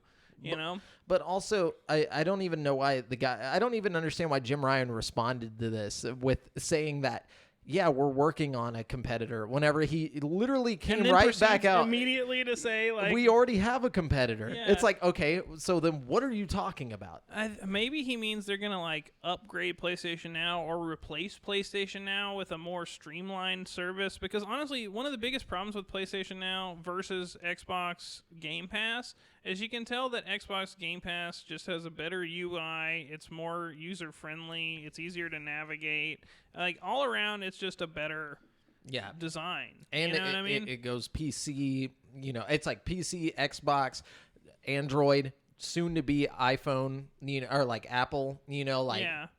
One thing PlayStation could do to compete, and this might be what they're talking about, is put PlayStation Now as an app on the phone. I think people would enjoy the streaming aspects of PlayStation Now as a phone app. I just don't think they'll do it because they want to keep it exclusive. You know, that's the thing about Sony. Like, Sony is exclusives. That is what PlayStation is. If they if they put it anywhere else, they lose that exclusivity factor of PlayStation. But they're also losing by not competing with Xbox directly in their, you know what I mean? Like, it's tough to say. That's why I think this generation you're going to see Xbox take over, at least for a little bit. And they also already have PlayStation Now on PC that you can use on PC. Well, you know what I'm saying? Regardless of what they like capabilities they add to it, they have already confirmed that they're not going to put huge titles, you know, straight to it, or they would straight on it. Yeah. I mean, they will eventually. But I mean, Microsoft's already doing that, like with their day one, their big studios. Yeah. But that's like, I think that's what makes Game Pass is the fact that all the first party titles are coming day one. So like there is no competition. I'm sorry, there won't be. And Sony would never do that. So, no, and I don't think Sony expects to like beat Game Pass in any capacity. No. But you have to offer something. You know, you can't just have a big hole where. You know, that's my problem with Xbox not having VR is the same problem with, like, PlayStation not supporting their PlayStation Now or whatever as much, you know? It's like, you can't just have this big hole in your game. You know what I mean? Like, I don't know. Man, I've got to side with Jamal on this, though. I really think Xbox is going to take this generation. Like if Sony doesn't change some shit, It was having a very strong start. Yeah. They had more. I'm pretty sure they had more units available. All the access, the ultimate access or whatever. I mean, Jamal Xbox got, always gets me hyped up at the beginning of the That is true. console cycles, you know. So I'm right now. I feel like Xbox is winning, but at the we'll same see 2 or 3 years from now which console has put out more fun stuff. You know what I mean? I Because just like think Sony's been shit in the bed, man. Like. but I don't know, man. Like you got to at be their, careful saying that though, Devin. I don't think Sony because has there's a been lot of shitting the Sony bed. fanboys that will take your Well, soul. so I mean, I was 100% hardcore Sony when the first details started to come out about the consoles. But as we've seen the launch and as we've seen stuff come out and them drop the ball on things here and there, drop the ball on things here and there, like what it is- specifically? Like have they dropped the ball? the frames per second that's a big deal. the capability, the FPS. What do you mean? The expandable storage. What frames per second problem? Because they're having an issue making sure that their games on PS5 are 120 frames per second. Whenever like certain games on Xbox Series X are already They're there. not having an issue making sure their games get to 120 frames per second. They're having an issue making old games go to 120. That's what I'm frames per talking second. about. It's different. They're not like games that are built for the PlayStation 5 are not Squadrons is only running 90 frames per second. because it's the PS4 version of the game. That's what I'm saying. You That's know what I'm already a saying? problem. Yeah, so that's No, it is a yeah. problem, but like it's not gonna be a problem in the next year or so when you're buying like PS5 games that are coming out for PS5. You know what I'm saying? And I get it. You know, you want your backwards compatible games to run better. You know, and if you're really concerned about backwards compatibility, Xbox is the way to go. And if you're really concerned about subscription, Xbox is the way to go. That's what I'm saying is like Xbox is making things more convenient. It seems like Xbox is the way to go, but I mean, like PlayStation's doing the same thing they've always done, and PlayStation has been the clear winner for the past like 8 years. You know what I'm saying? I don't think we can count PlayStation out. I'm not counting PlayStation You know what I'm out. saying? No, I'm not counting it out. That's not what I'm saying.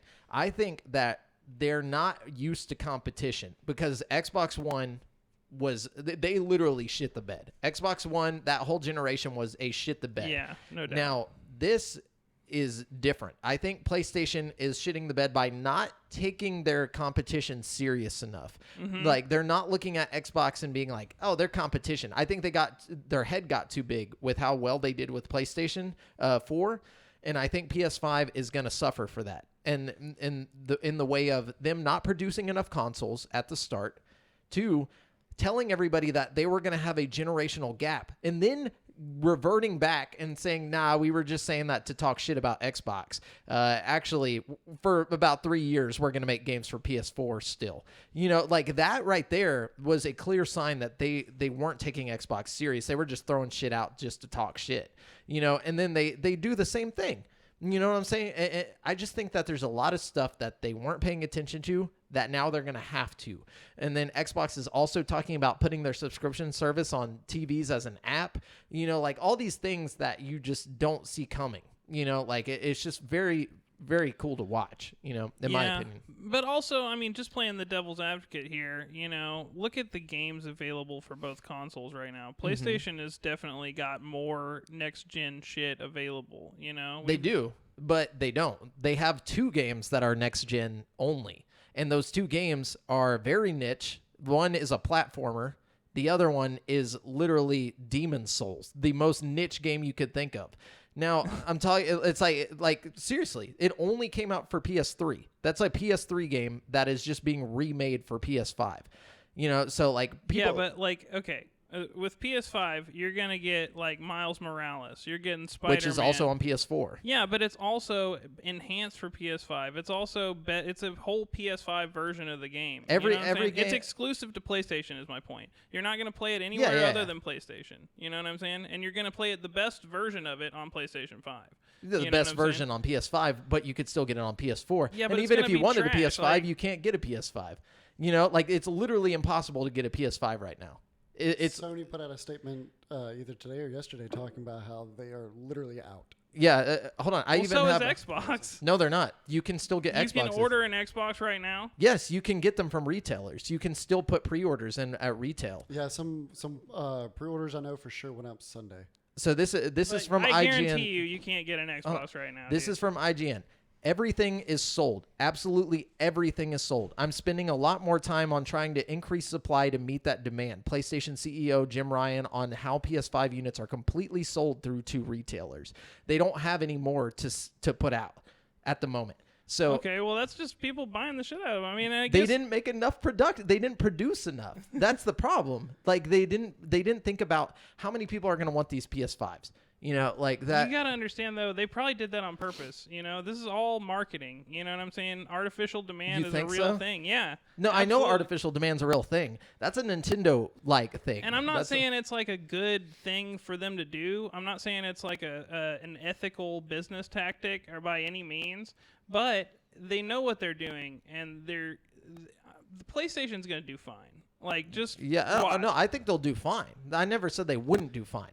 But I'm saying I think Xbox is going to catch up this time. Oh, I think it's going to be a lot more even for sure. Yeah. And I think Xbox might even win, but I don't think it's going to be like a landslide victory on either side. You know what because I mean? like even right here, PS5 still has Japan, which Xbox will never have. Xbox Yeah. will never gain a footing Nobody in Japan. likes Xbox in Japan for some reason. Because there's no Japanese games on it. That's why they're trying to buy Japanese studios right now. Yeah, but I don't know, man. That's just weird. Like, you'd think there'd be at least a few people that are like, oh, yeah, Xbox, you know? I mean, well, like You know? for them, it's about the games. You know, it's about the very specific like. But there's games on Xbox. There's not Japanese games though. There's very seldom that you get a Japanese game on Xbox. I guess I don't know enough Japanese games, you know? Like Persona, you know, like that's a big deal in Japan. Yeah. You got to have like the JRPGs, you know, like they're not getting Final Fantasy 7, you know, or wait, did they get Final? Yeah, they got Final Fantasy Yeah, 7, they right? did. Yeah, but wasn't it exclusive for like a timed exclusive for PlayStation or something? Isn't Dragon Quest like a fucking Xbox exclusive right now? No, No? no. No. No, I don't think No. No, they don't have any Japanese exclusives. Like that's their problem, and that's why they were talking about like buying into some studios in Japan, and that they apparently they've been approaching many Japanese studios and like talking with them. So I think they're gonna buy Sega. I think that's gonna be their thing. It's like they're just gonna get Sega. But I don't know. That's just a guess. I wouldn't doubt it. There's been enough talk about it for Microsoft to know people would think that's a good idea. You know what I mean? Like, Yeah. I think a lot of my spite for PlayStation is just for the fan base because it's so cut off from reality that it bothers me. Like when I go online and I see an article about like Xbox being like, hey, we're putting out this game. And then you just see all the Sony fans that are just like, yeah, but it ain't PlayStation, blah, blah, blah. And I'm like, guys, do you not realize that they're saying something that's like 10 times better than what you would get on PlayStation? Like, at least acknowledge that it's decent. It's a good thing, you know, but they're like, no one gives a fuck. And it's like, dude, you guys are crazy. You guys are insane right now. Like, literally, but I give it like 4 years. That's my dog. He's trying to get in this anger with the podcast. But you know, that's just my thing on it is like, I just hate how people are so blind to the competition. Like they get so caught up in sides that it's like, they can't see like the reality or the facts that are happening where they're like, oh, well, you know, at least PlayStation's got this generational gap. And it's like, no, they don't. They literally just turned around and said they don't. And they're like, yeah, but it doesn't matter though, because it's still PlayStation. And it's like, okay, that's not even a real point. That's not that you just literally were like, yeah, so, you know, that's all people are saying. I'm like, please bring some facts. Please bring something to me that clearly shows PlayStation is doing better than Xbox right now. I mean, right now, like, besides to this like point having in two time, titles that are like, who I want to know how many people bought Ratchet and Clank. You know, I just want to know those numbers. I don't know, but in my opinion, PlayStation is doing better right now. In what way? In the way that they've got more available like next gen games that you can only play on PlayStation. They have to this point had a lot more exclusive first party games. You know what I mean? Like you got Bloodborne, you've got Uncharted, you've got No, I'm not talking about PS4. I'm talking about PS5. I'm talking about PlayStation as a collective. I'm talking about PS5. I'm talking about next gen. That's what I'm talking about. I don't care. PS4 they like completely wiped the floor with Xbox. That's a known fact. I'm talking about this next generation upcoming. I mean, you got Demon Souls, which is like critically acclaimed. Like 9.5. It's critically acclaimed, but it's a niche ass game. But what does Xbox have? That's nothing. Nothing. They have Game Pass. They literally have Game Pass, which is a bunch of old shit.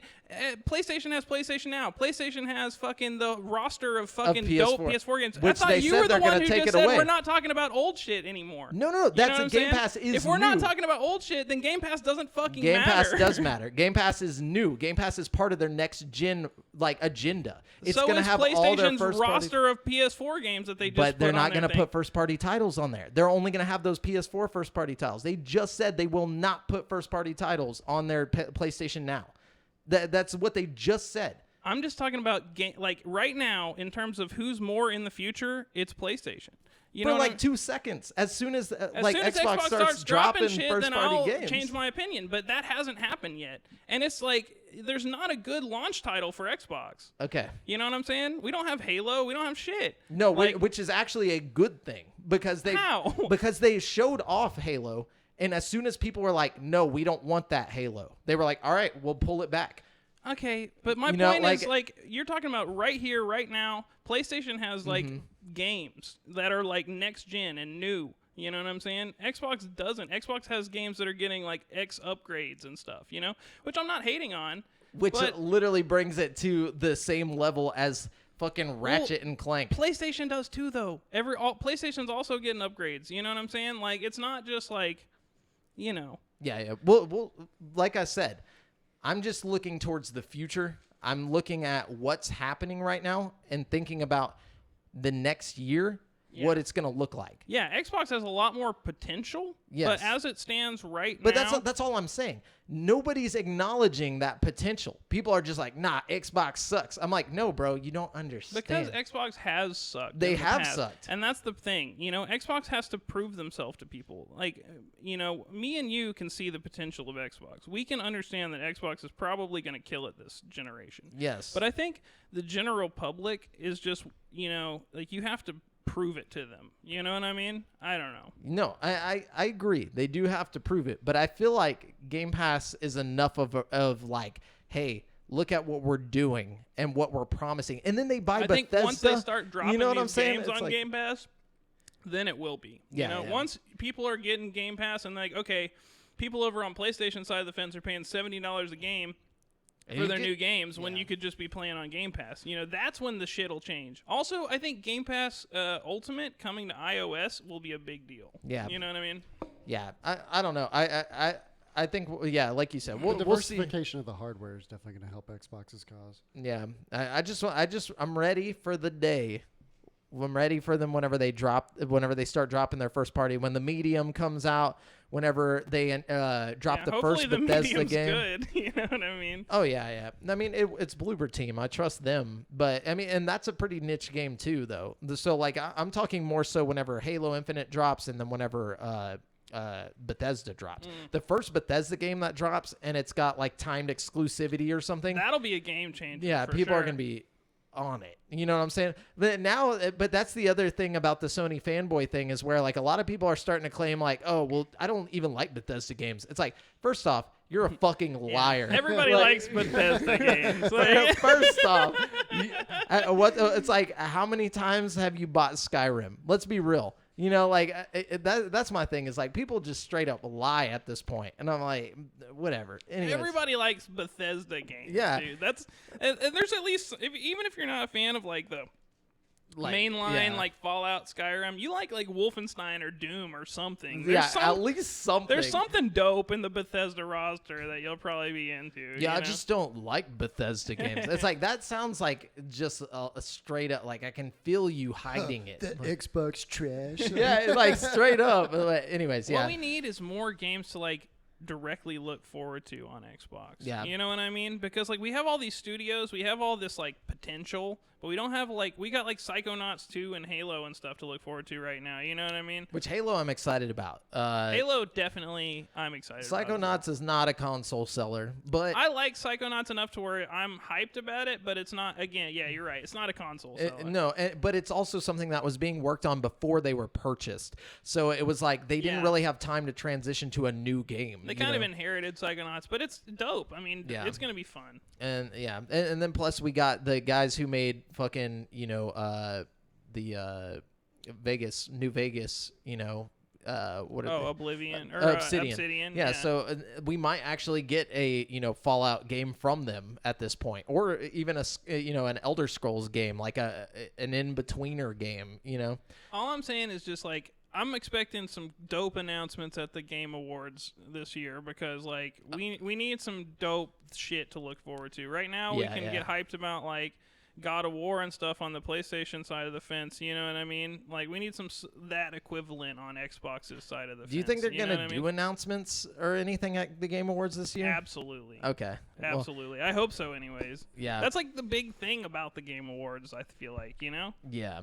Well, let's jump through some more news before we get to all that, because that's the topic today. But was it me that... That's all the news I've got. Okay. So Alessandro Barbosa at GameSpot says, with creative talent from BioWare, Ubisoft, and EA behind it, Yellow Brick Games is a new game development studio opening in Quebec, Canada, with the vision of returning, quote, back to the basics for next-generation hardware. The studio features recognizable industry names including Thomas Garreau from Ubisoft's Assassin's Creed and Watch Dogs, Jeff Skalski from Ubisoft's Assassin's Creed, and Frederick St. Laurent B. from Ubisoft's Assassin's Creed, who bring their years of... So basically all of Assassin's Creed workers who bring their years of expertise to the new team. Perhaps most notable is the inclusion of Dragon Age creative director Mike Laidlaw, who left Ubisoft after a long tenure working on the RPG series at BioWare.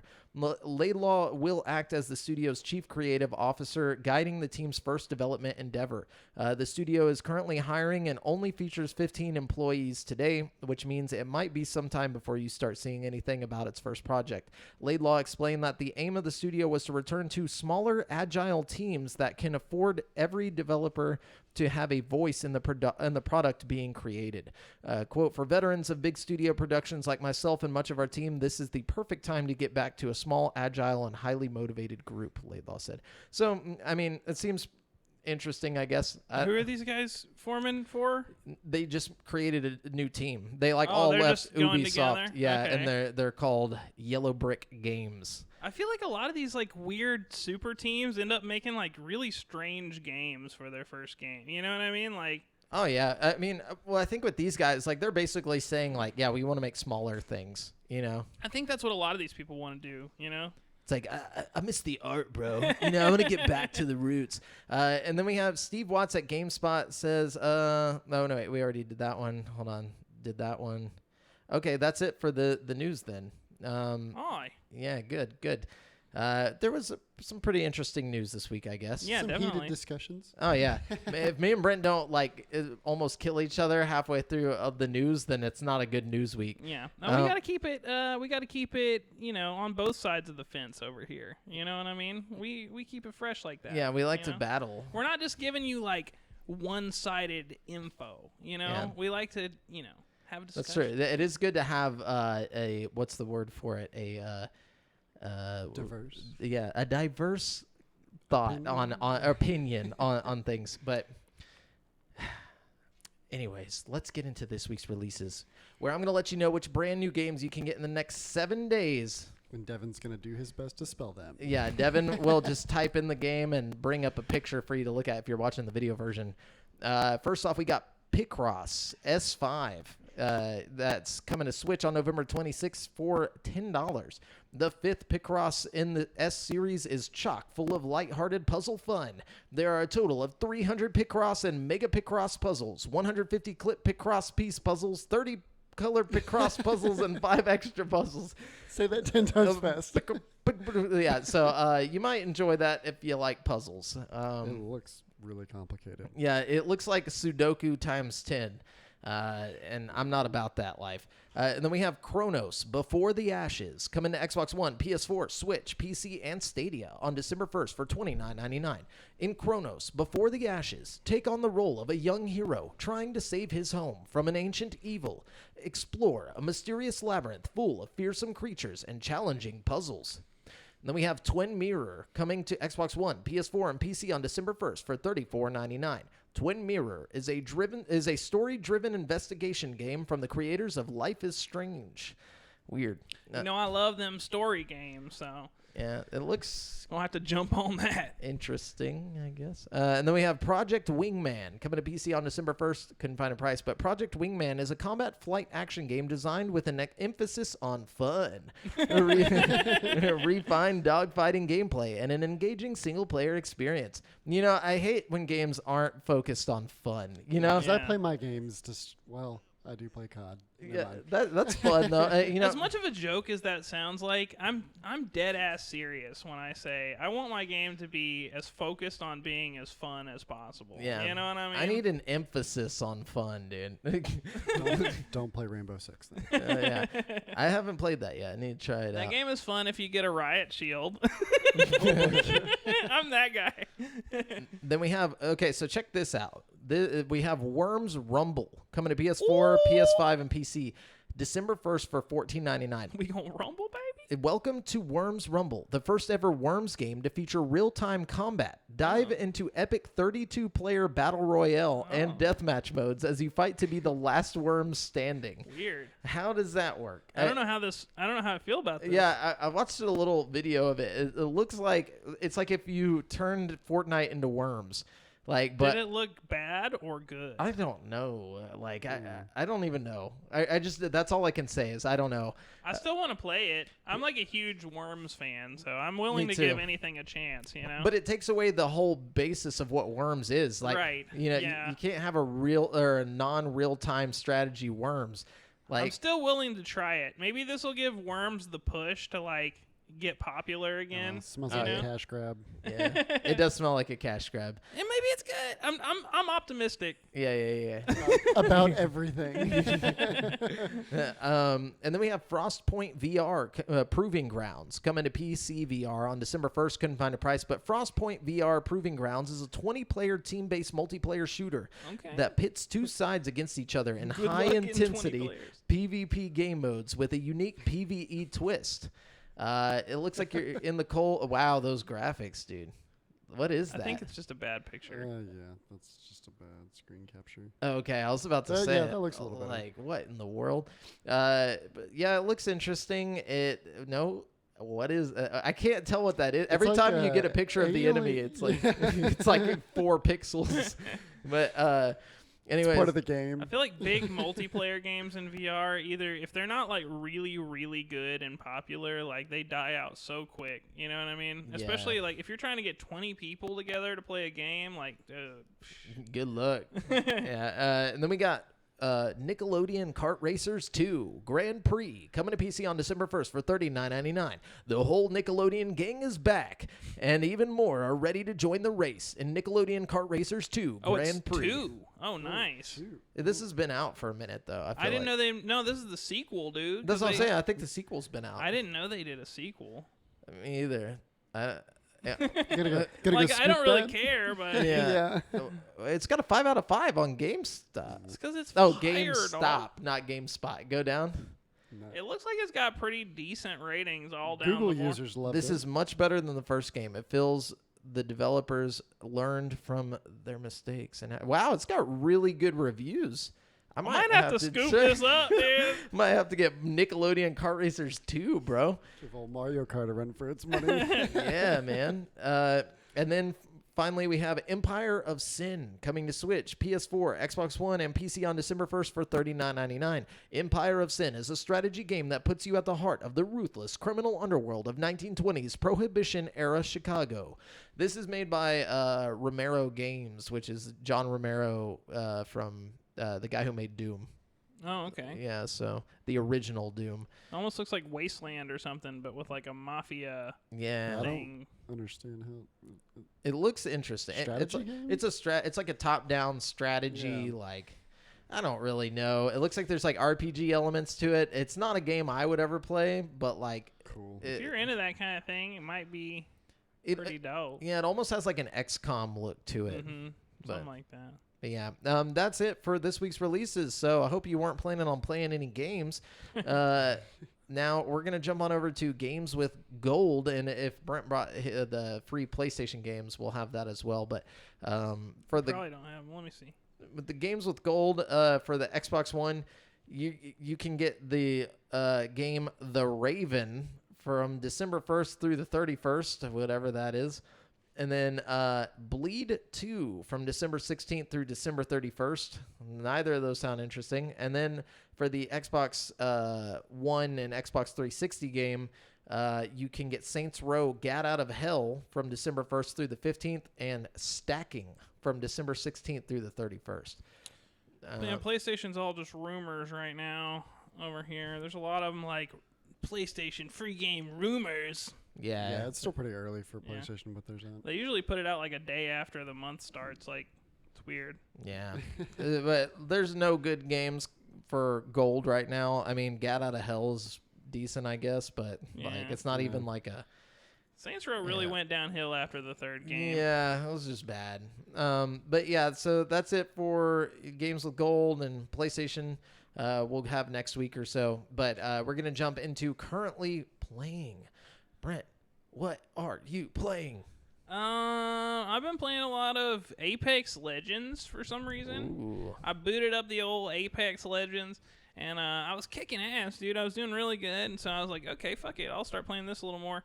And, like, it's looking good on my computer. But then I've run into an issue where after, like, 11 or 12 at night, I just can't get in a game. Like, the lobbies are that dead on Apex right now. No way. I'm seriously, I can't fucking... What?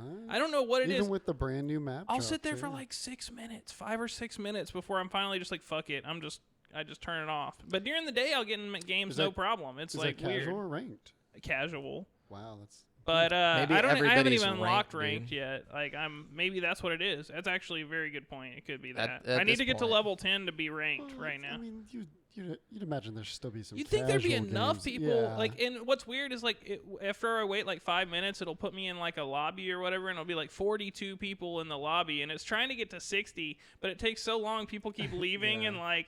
I don't know. But I've been having so much fun with it when I do get in a game, even though I only have like the base roster of Legends or whatever.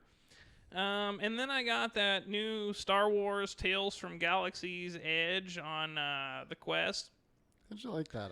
I haven't gotten it yet. It's okay. So, like, it's weird because it starts out and, like, it's like, okay, this is going to be tight. You know, you have this big inventory system thing where you pull this thing off your chest and you can stash stuff in it. And you, like, I don't know. But then I got stuck, like, immediately right off the bat. Off some stupid, simple bullshit. You know what I mean? And so I had to look that up, and that was frustrating. And then I finally got past that part, and it puts me into this, like, shooting thing where you're, like, people are attacking you, and you're on a spaceship, and you got fucking blasters, and you're, like, hiding and jumping and blasting, and it feels fucking cool. For, like, a minute, I was like, fuck yeah, I'm in Star Wars. This is fucking sick. I'm Han Solo. I'm kicking ass.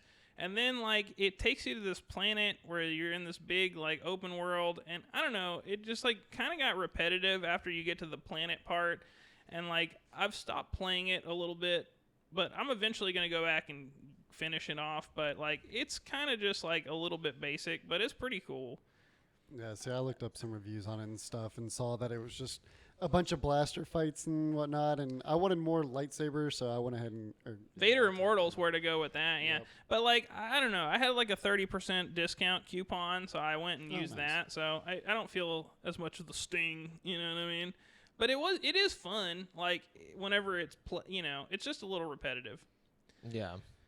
And let's see, I've also, okay, so really what I've been wanting to play is, like, fucking Watch Dogs Legion and Assassin's Creed Valhalla, you know? But I'm not sitting here trying to fucking shell out $60 for each of them, you know what I mean? And I'm not even really trying to shell out $30 for each of them, you know what I mean? I don't have money for all that right now, you know? But I really want to play them, and, like, I was on the online on Facebook on one of these little forums, and somebody had commented on Watch Dogs Legion thing, and they were like, well, if you're on PC, just get a Ubisoft Plus account, and you can play both of them for $15. I was like, what? I didn't even know this was a thing. So I went on Ubisoft's website. Sure enough, if you're on PC, you can download this subscription plan called Ubisoft Plus, and it has all the fucking Ubisoft games you can possibly think of on it. and fucking including Watch Dogs Legion and Assassin's Creed Valhalla. Nice. So I dropped my $15, $16 after tax. Totally worth it. And I've been playing Watch Dogs Legion. Yesterday I played Watch Dogs Legion. So How's that? I've only got like 1 day worth of play on it. Sorry, I gotta catch my breath. Yeah, he gets excited when the game starts. I do. I start talking about games and I just get hyped up. Especially deals. Dude, I love me a deal. No, Watch Dogs Legion is pretty good. It's like a solid 8 or something, Like, I don't know. I like that you can recruit everybody, but it's kind of I don't know. I feel like instead of building a cool skill tree for your character, they just made it to where every character in the game has some kind of different thing they do. I don't know. It doesn't feel that groundbreaking. But also, I think the most groundbreaking thing about it is whenever you go to recruit a character, you have to do a mission for them. And I've done a shitload of missions to recruit these characters, and they all feel different and unique. You're really doing some kind of cool mission for the character. You know what I mean? It's not just some repetitive go smash grab, get this mission. It's they all have their own little thing that they want specifically, and all the characters have their own little personality, which is kind of cool. And if you're in a cutscene with a different character, it'll play out differently. But also, I feel like they've cut some of the things that made the original Watch Dogs games so great. In the old school Watch Dogs games, you could just walk down the street and steal people's money off of your phone. You know what I mean? Yeah. You can't do that in this game, at least unless there's some kind of upgrade that I don't know Probably about. because you're supposed to be a good guy. Yeah, but you're kind of You're part of an elite citizen. I need to come into you're your a bank terrorist. account. You're literally referred to in the game throughout the yeah, whole but game. you're a good guy terrorist. You're fighting the man. Everybody's terrorist, everybody's terrorist is a hero to somebody. You know what I'm saying? And in this game, you are the hero terrorist trying to take on the big bad corporations. So I don't know. It's okay. Have you run into any issues that have been pretty common with it? Yeah. What issues are common? Well, no, I thought there was a bunch of issues with people trying to run it. The demand was really high. There was bugs and stuff. It is very demanding. Yeah. I thought I was having a good bit of bugs. I have to play it on my 1080p monitor for the most part. I can play it, but if I want to play high settings or better, it has to be 1080p. And the ray tracing is hella demanding, and it's only ray trace reflections, but it looks really good. It's just I can't really I can turn the ray tracing on, but then I'm at 40 frames per second even with DLSS on, you know what I mean? Yeah. And the DLSS is not the best implementation of DLSS I've ever seen. Not the worst either, but it does make the game look slightly more fuzzy or something. I don't know. But all in all, fuzzy graphics. It's one of those games I know when I get my fucking 3070 or whatever and I come back to it, it's going to be stupid good looking, you know what I mean? Cuz I have it turned down I'm running it on high right now at and there's 2 graphic settings I could go up, you know what I mean? And I'm still only getting 50 something frames per second, you know what I mean? Yeah. So, I mean, I'm sure if you had a really high-end graphics card, this would be one. And this is probably looking real dope on the new consoles, Just too. turn them shadows off. Turn the shadows off and shit. You don't need all that, and it'll probably run a lot better. You think shadows be the way to go? Yeah, turn it all off. It's honestly, all the textures it runs fine as long as you don't turn the ray tracing on. The ray tracing is what really kills it, dude. As soon as you turn the ray tracing on, it's just... So your computer explodes. Just takes a shit. The 2060 can just barely do ray tracing at all. It kind of, you turn it on medium and it's I'm trying. It'll do it, but the frames per second won't be as what is it? good What is average? What have you? With your experience, what have you averaged? 40? With 40 ray tracing on? Yeah, just in general games. Good 2 frames. No, it's not that bad. With ray tracing on, I can get 30 frames per second ish. High settings ray tracing on, 30 frames per second. Then if I turn DLSS on, I can get 40 to 50 frames per second with ray tracing on 1080p high settings ray tracing. But I prefer to just turn the ray tracing off altogether and just play it 80 or 90 frames per second. I don't know. It Yeah. just plays a lot better. True. I don't know. Makes But I'm sense. thinking on console, you probably have the option to turn it on and off, and Yeah, you probably have the corresponding effects performance wise. Yeah, I think on console it's probably a lot more stable just because like it's forced into like being the perfect settings. You know what I'm saying? Like, but This is one of those games that's fun, but I wouldn't go out like it's a fun little romp. It's like a solid 7.5 or so. 8 maybe if I'm being generous. it it's didn't okay. do too well like review wise. A lot of people were just bored with it. They were like, Yeah, it's kind of boring. It gets boring fast. You know what I mean? But it does have its little quirks. It reminds me of like True Crime, the streets of L.A. Because the most fun thing to do is go through the streets and like try to find people and recruit them, like fun people that you think would be fun. Also, one thing that's quirky about the game is like you can turn on a permadeath system, which is definitely the best way to play. So like you recruit all these people, but if they die, they're gone, So like, that's a lot of fun. But again, I don't know. I'm probably going to switch to Assassin's Creed tonight. Yeah, good call. You know what I mean? I bet I've that heard nothing game's but awesome. good things about that, Yeah. Is that it? That's all I've been playing. All right. I've been playing through Call of Duty Warzone Season 6 still. Ooh, I think tomorrow, Season 7, right? It's tomorrow or the next day. I haven't even paid attention at all. The new Battle Pass drops. Or like this Battle Pass ends. It might not start till December 1st. I don't know. But I know this Battle Pass ends like tomorrow. I got you. But yeah, Devin can Jamie that real quick. What season is it going to be? 7? Season 7, and it's supposed to bring with it the Cold War map to Warzone. So I'm very excited about that. That's fun. Yeah. But I finished Day of the Tentacle. I completed Oh, you that beat game. it? Yeah, I beat it. What'd you think? It was really good. It was really fun. It was very charming, and it starts December 10th. What? Oh. But things are about to begin. Yeah, yep. So the Warzone, Black Ops, Cold War map. Yeah, it's all in December 10th. But the season pass or the battle pass for season 6 ends tomorrow, though. That's for sure.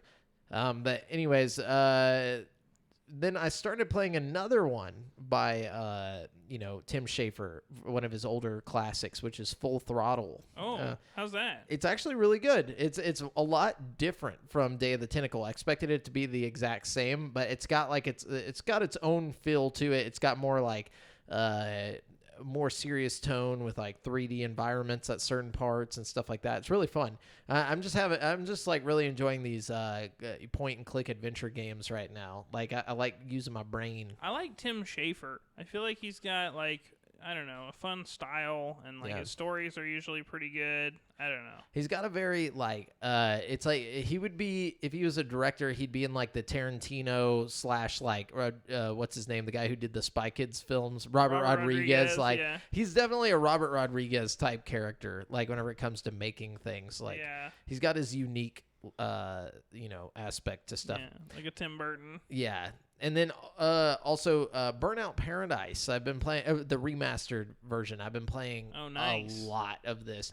And it's like it's such a mind freeing thing. Like I just turn on my Series X, get the Burnout Paradise remastered, and just turn it on and fucking quick resume it. Like even after you turn off your Xbox, like whenever you turn it back on, it just quick resumes where you were at. Like unless you completely quit out the application.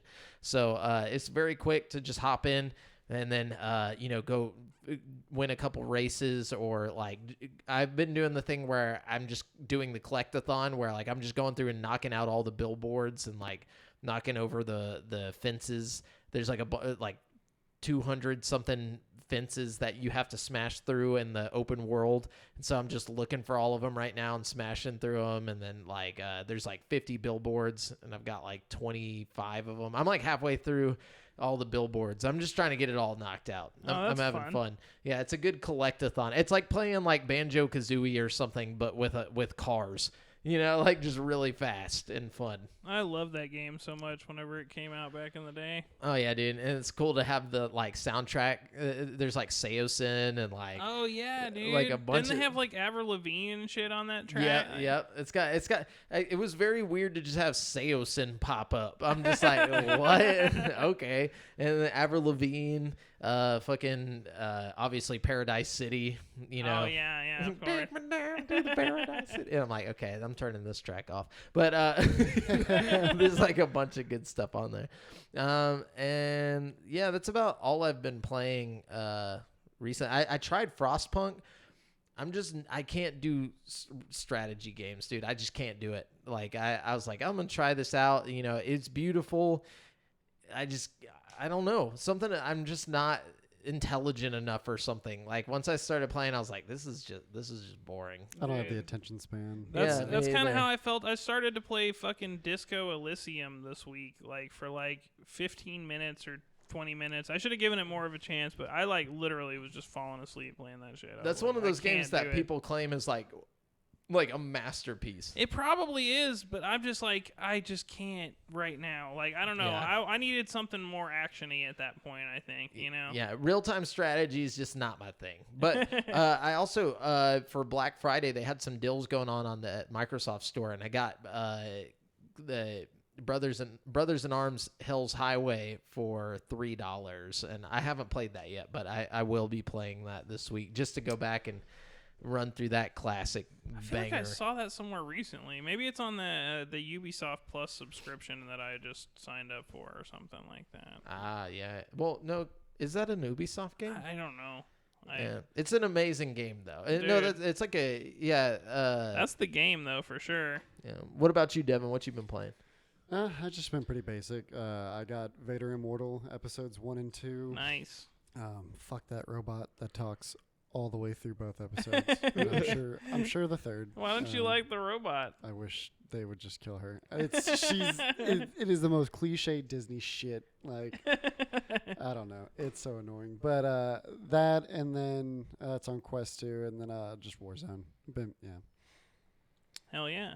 I like that. So basic, playing VR. So basic, dude. No, I'm just kidding. Like, I feel like that's like the least basic. Like, you could, well, I just feel basic because it's been like the last 3 or 4 weeks. It's just been like Quest 2. I mean, that's well, dude, what you you're gotta playing. do what you gotta do, you know? It's still games. When I first got my Quest, it was just nonstop Quest, you know what I mean? But next week, I'll hopefully have a lot more to talk about because I'm getting my PC and I'm getting into the world of PC VR. So stay tuned. Is there anything you're looking forward to on PC VR? Oh, there's so much. Half-Life Alyx, obviously. Gotta do that. You gotta do Gorn. Boneworks. Boneworks. Gorn is Gorn. good. Those I've all had I've played You need before. Blade on and HD, Sorcery, dude. Yes, that that shit is- is so much fun. That Blade and Sorcery is the number one because I have never played it. I've played all the other ones before on a Vive, HTC Vive, but the Blade and Sorcery looks like the most fun and the most like experimental. You can do so much with it. It's a lot of fun, especially if you mod it. I just had a speaking of mods, you got to play Alien Isolation, dude. Yeah. That shit is incredible, dude. But Alien Isolation. Lots of games to play PC and PC VR. Yeah. So. All right. Well, that's what we are currently playing. If you want to let us know what you've been playing, jump on over to the Facebook group at facebook.com/group/GameSpeak Podcast. Let us know there. Dark Sage. Also, Dark Sage, what's the number? 8117? 9117. 9117. Ask us the question, Dark Sage, and we'll get to it later in the show when we do our questions. Drop the question, and we'll definitely read it on here. We just got to get through the topic of the show first. Let's jump into the topic of the show, which is the Video Game Awards predictions.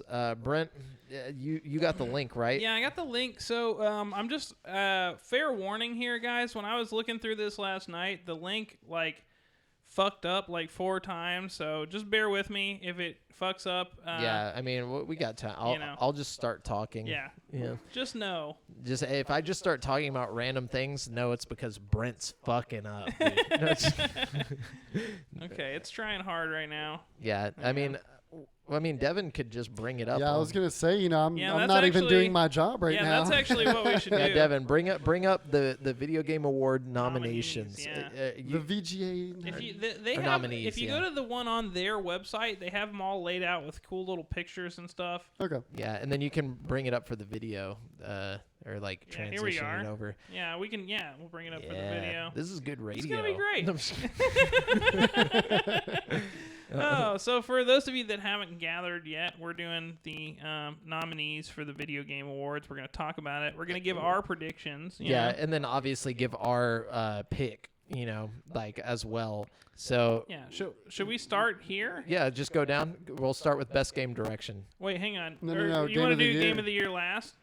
Or should we just do it Oh now? no, don't start with game of the year. Let's go all the way. Scroll all Yeah, the go way all to the way down. to the bottom. Do the esports bullshit first. Let's do the Sorry, whack it's- stuff first. It's running really slow through the connection. No, it's okay. If you here, let me It'll be- let yeah, me it'll do be a it lot on easier. mine, Yep. and then you Yep, just yep. pick it from there. So Okay, go up a little bit. Oh, here we go. Jesus. yeah, it's still loading. Should we just Okay. skip the esports shit? No, Yeah, I'm we're just kidding. well, let's skip the esports because we don't know anything about esports. I mean, Can like I best contribute? esports coach, like what?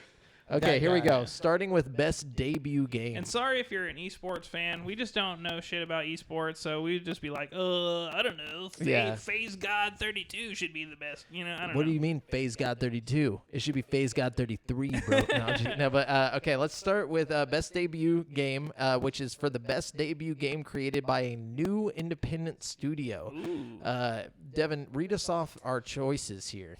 So we have Carry On by Phobia Game Studios developers. We have Mortal Shell by Cold Symmetry / Playstack. We have Raji and Ancient Epic by Nodding Heads Game. And we have Roki by Polygon Treehouse. And last but not least, Phasmophobia by Kinetic Games. I think. Yeah, it's either going to be Phasmophobia or Carry On. I was about to say, I've only heard of two of these. I don't know, and man. You got a strong case for Mortal Shell over here. Which Do we? It was a really good game. Yeah. I mean, it was. You played Carry On, right, Devin? Yeah, I played No. Carry On. Oh, you played it too? Yeah.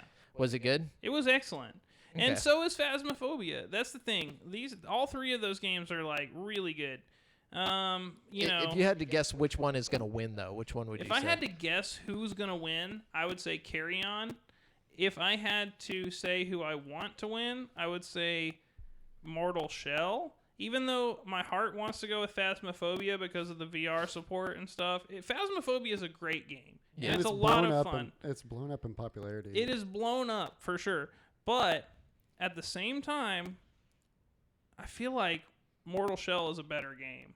And Carry On isn't necessarily a better game, but it's got a lot of hype behind it. That Carrion is the blob one, right? Where you roll Yeah, around. you're like Yeah. a monster It- blob. It's on Game Pass. it was a actually. big deal. A lot of people were really into Carry On.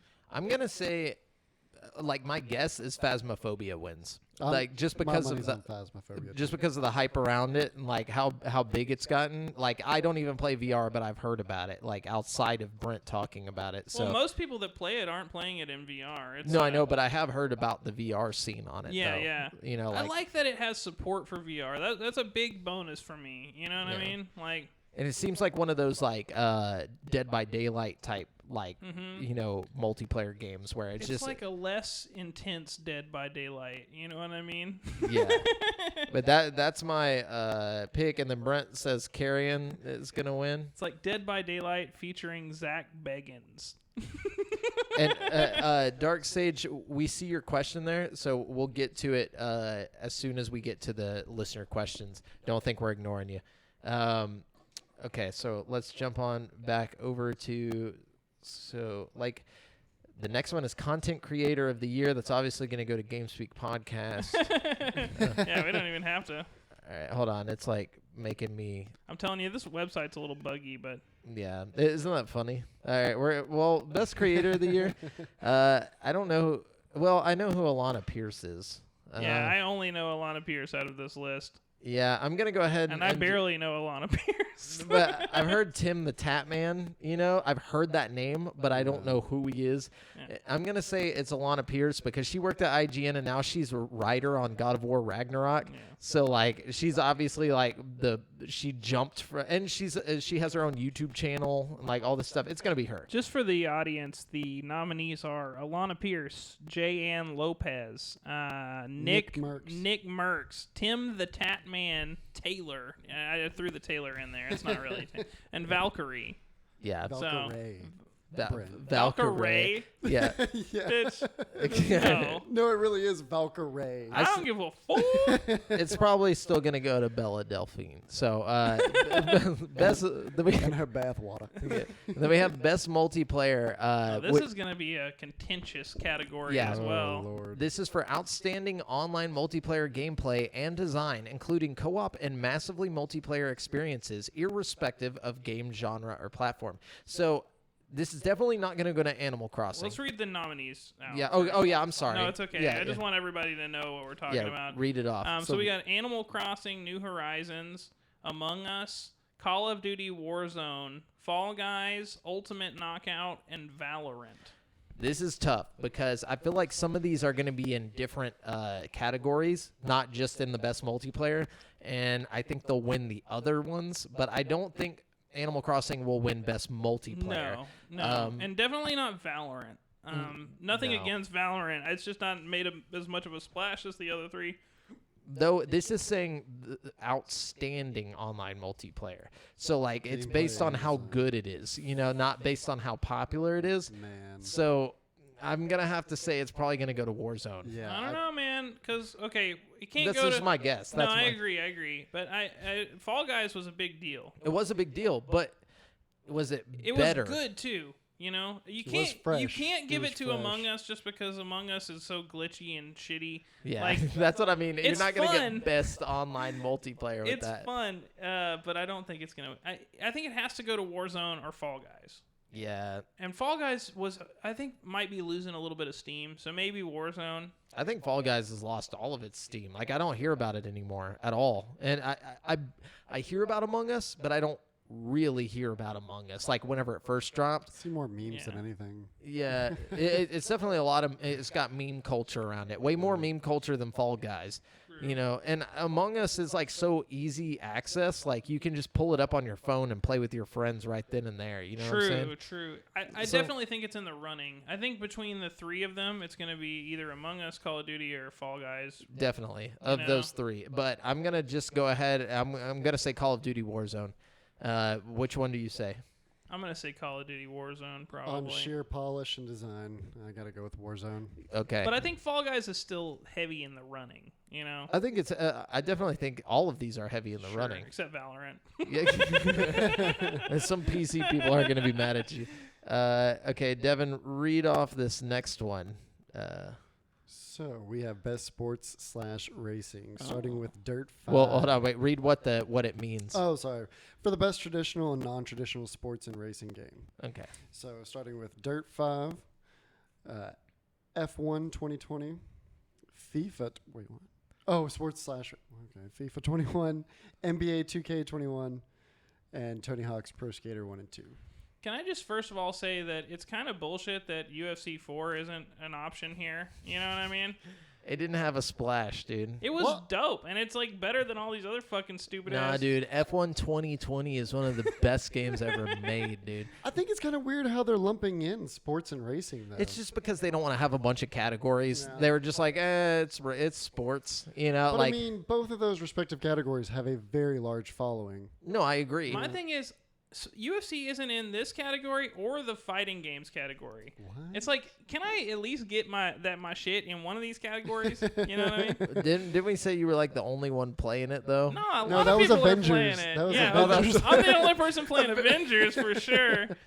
Avengers is going to be in the fighting games. I'm the only person playing Avengers and Apex Legends right now. But Okay, but see, I think there wasn't enough sports games and racing games that came out this year. That's why they just lumped them into one. Yeah, You know, I because this is wasn't- based on 2020. There's obviously enough to where they couldn't fit fucking UFC 4 on here. Well, they only had 5 slots.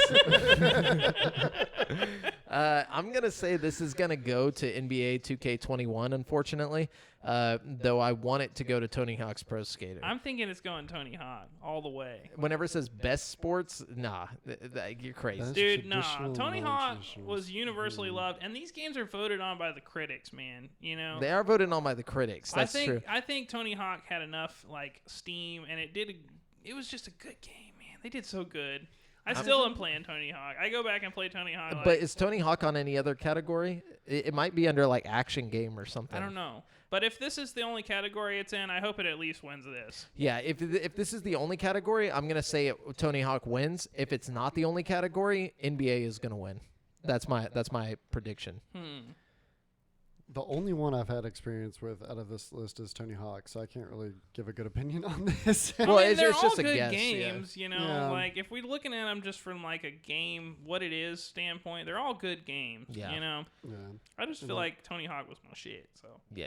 yeah, Rooting gotta give it to the roots. All right. So the next one is best sim/strategy game. Best game focused on real-time or turn-based simulation or strategy gameplay, irrespective of platform. okay. So so we got Crusader Kings 3, which is on Game Pass. Microsoft Flight Simulator, which is on Game Pass. Gear Tactics, which is on Game Pass. And then we have XCOM, Chimera Squad, and Desperados 3. I've never heard of that. I've heard of most of these. I didn't know they put out a new XCOM game. This is an easy one. Yeah, Microsoft Flight Simulator. Yeah, like- obviously, You guys think that's going to win best Absolutely. sim/strategy? Best sim? without question. It had simulated real-time fucking weather. Like, Dude, I don't- Microsoft Flight Simulator is like next level. it is But beyond. okay, but hold on. We got to remember. You said it was the critics voting for this. Mm-hmm. You think all the critics just sat around and played Microsoft Flight Simulator? Absolutely. Okay. Yes, All so many right, people. you guys got Flight Simulator. I'm gonna go with. I've heard of Crusader Kings. That's the other thing. Look at the competition it's got. yeah. Fucking. I'm gonna say it goes to Crusader Kings 3. Nah, man, Desperados. That's real. I respect that. I'm respect just gonna that. go out on a limb and do it just because I want to see. Because if I win that, then like I can Dude, just. then you're a fucking prophet, dude. Yeah, dude. I just get Not bragging Not rights. a chance in hell. Okay, see, look, here's Animal Crossing and Oh, Fall best Guys family. again. This yeah, is Animal Crossing's time Yeah, to shine. Okay, let's for read sure. about this Yeah, for Brent, sure. you go ahead. So we got best family for the best game appropriate for family play, irrespective of genre or platform. So we got Animal Crossing New Horizon. We got Crash Bandicoot 4, It's About Time. Fall Guys, Ultimate Knockout. Mario Kart Live, Home Circuit. What? Yeah, right. Minecraft Dungeons. And Paper Mario, The Origami King. Wow, I would say Minecraft Dungeons if Animal Crossing wasn't here. There's some good competition here. Yeah. I feel like, you know, I heard Paper Mario wasn't as good as a lot of people wanted it to be. Yeah, why is Paper Mario on the family game? Like that doesn't even make sense. Like you don't play Paper Mario with people. You know, like it just doesn't make sense. Minecraft Dungeons was good. Did you play that at all? I didn't play it, but I It's have actually watched really people play good, it. dude. Like I Yeah. had a lot of fun playing it the little bit I did. I haven't tried Mario Kart Live, so I can't, Yeah, you know. I ain't got $100 to drop on it. I'm sure it's dope. Yeah. $600 for the whole family to play. Yeah, exactly. This is Or you could all buy Animal a PS5 or an Xbox. Right. I'm gonna Animal Crossing. I mean, Yeah. all-encompassing family, like multi-generational playing, definitely Animal Crossing, because you got the Yeah. newer generation and parents. I getting haven't into heard this. very much about Crash, the new Crash game. yeah, you me know? either. I haven't heard anything bad about it, so I'm sure it's Best- not terrible. But Here's One Punch got in the list. dude, yeah, So- One Punch Man's on here, but So we UFC are 4 isn't on here. best What the fuck? so Yeah. what they're talking Best about fighting. is best fighting Sorry. for the best game designed primarily around head-to-head combat. We have in the running Grand Blue Fantasy Versus. We have Mortal Kombat 11 Ultimate. We have Street Fighter V Champion Edition. One Punch Man, A Hero Nobody Knows, and Under Night in Birth X late Latte? I don't. X Late Control R. So Jesus Christ. first off, God, dude. that's nowhere Definitely in the under running.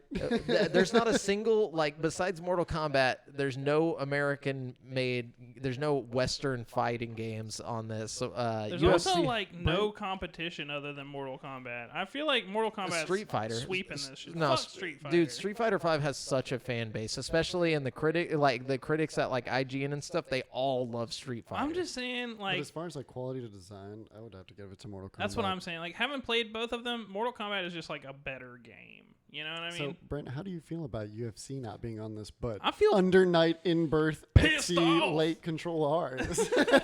I'm gonna say it goes to Street Fighter. You guys got Mortal Kombat. I got Mortal Kombat, yeah. Okay. All right, now Devin, you read this one. So, next up, we have Best Role Playing Game. For the best game designed with rich player character customization and progression, including massively multiplayer experiences as well.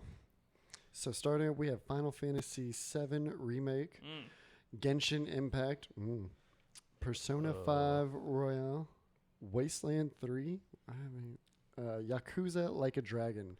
Okay, so this has a stiff lot of competition competition, here, yeah. Between Persona 5 Royale, Final Fantasy VII Remake, and Genshin Impact. I think those three are going to be the heavy hitters. Yeah. And I'm honestly going to say Genshin Impact. I'm going to say that it took the world by storm. I don't think best role playing for Genshin Impact. I think Genshin Impact is leaving with more than one award tomorrow. You think so? But I don't think it's going to win best role playing. That being said, if I look at it, okay, my top three, the ones I think might win is Final Fantasy, Persona 5, and Yakuza. I don't necessarily think... I don't know, man. It's hard to say Persona's going to win because I think if Persona 5, like just Persona 5, not Royale, if it had just come out just now, then I would say landslide win, you know? But Persona 5 Royale is just basically Persona 5 with a little tweaks and stuff and like an extra little extra content. couple hours. Yeah. So it's like you're kind of like a re-release of a game that already existed, you know? Final Fantasy 7 was really good. It's either going to be Final Fantasy VII Remake or Genshin Impact. Like, that's literally, like, I didn't even realize how big Genshin Impact was until, like, people started messaging me and be like, dude, you playing Genshin Impact? Like, people who don't even play fucking games. I'm like, no. Like, why? It's Why pretty sweet, dude. Have you not played it? No, I just don't. I don't. It's free. It's mobile. You know, like, I'm not like it doesn't have to be mobile. Get it on your computer. Yeah, but I'm not going to do that. I hope Persona 5 Royale wins, personally. I'm thinking Yakuza or Final Fantasy, though. Probably Final Fantasy. That's my guess. What about you, Devin? I'm thinking it's between Final Fantasy and Genshin Impact. Like, if Genshin Impact's on, if they have like a mobile game one, then Genshin Impact will win that. But if not, I mean, if it is a mobile game like category, then I'm gonna say Final Fantasy VII Remake wins this. If it's not, then Genshin Impact wins this. Yeah. See, I think Genshin Impact's gonna. If there's like an action game category, I think Genshin Impact's gonna win that. What? That's my theory. Damn, that's a bold statement. Yeah, because I don't know what the other action games are. That depends. It's gonna be some off the. Oh, wall. here we go. No, this is action. Yeah, action adventure. adventure. But Okay. I think that's action. I think that's the same thing. Well, this is interesting. Okay, you want me to read this? Yeah, or? read it. Okay, so we got Best Action Adventure. For the Best Action Adventure game combining combat with traversal and puzzle solving. So the nominees are Assassin's Creed Valhalla, which is interesting that it's on the roster considering it just came out. Ghost of Tsushima. Marvel's Spider-Man, Miles Morales. What? How are they putting that on? These games just came out. Ori and the Will of Wisps, Star Wars Jedi Fallen Order, and The Last of Us Part 2. So we have this odd mix of like somewhat old games and like brand new games. I bet Ghost of Tsushima wins this. I bet it comes out of the fucking, like, out of nowhere and wins this. It's possible. This is another one with real stiff competition. I really want Star Wars Jedi Fallen Order to win this because it didn't really win anything, and like it was just so good. It deserves some kind of credit, you know? Yeah, and It's it didn't catch nominations It came because out it was at the so wrong new. time, yeah. And now it's so old, it's like not gonna win anything. But then here they are next year, and it's like they've got a it's- couple day old games. I mean, here's the thing, though. Okay, let's just be real here. It's gonna be Last of Us. The Last of Us is gonna kill it, dude. The Last of Us but is gonna on best action adventure, maybe. That's the thing. It's got to be under a different category. Dude, How was the critical acclaim on Last of Us? Amazing. Yeah, it was really, really, really good. Yeah, they loved it. Like, dude, if you haven't played The Last of Us Part 2, like, you should do yourself a favor and fucking experience that shit, dude. It is, like, next level. It's so fucking good. Yeah, I'm gonna say Last of Us 2 or Ghost of Tsushima wins this, one or the other. Yeah, I think Assassin's Creed and Miles Morales are too new, and I don't know. Miles Morales isn't a big enough game, even though it's probably dope as fuck. Ori and the Will Wisp isn't winning shit. No. I want Star Wars to win, but I really think you got to either give it to Assassin's Creed or Last of Us Part 2, and I really don't think Assassin's Creed is too new. Yeah, it's too new. So I'm thinking Last of Us Part 2 is going to win this one. I'm gonna say Last of Us Part 2. That's gonna be my prediction for I think Last of Us is going to win it. Tsushima, but yeah, if we're being realistic. Yeah, like if Ghost of Last of Us. Yeah, like I don't know. A lot of critics liked Ghost of Tsushima for whatever reason. No, I haven't played it. I heard it's really good though.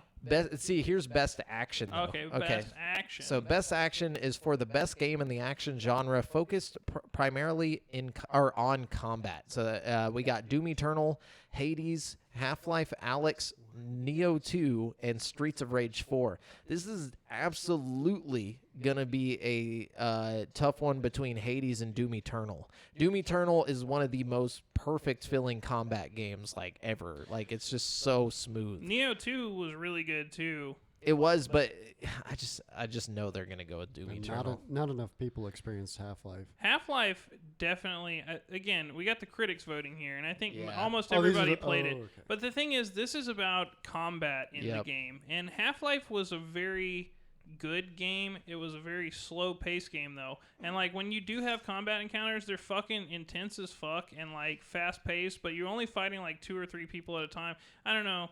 It's I don't know. Well, then again, there are some really fucking terrifying, intense parts of Half-Life.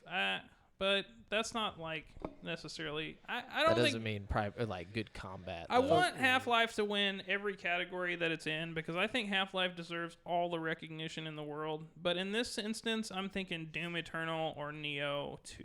Yeah, I'm going with Doom on this one for sure. I'm gonna say Doom, and Especially focused primarily on combat. Like Yeah. I know Hades is gonna win this, but I'm gonna say Doom Eternal. Like I'm just gonna like hope that I'm right on that.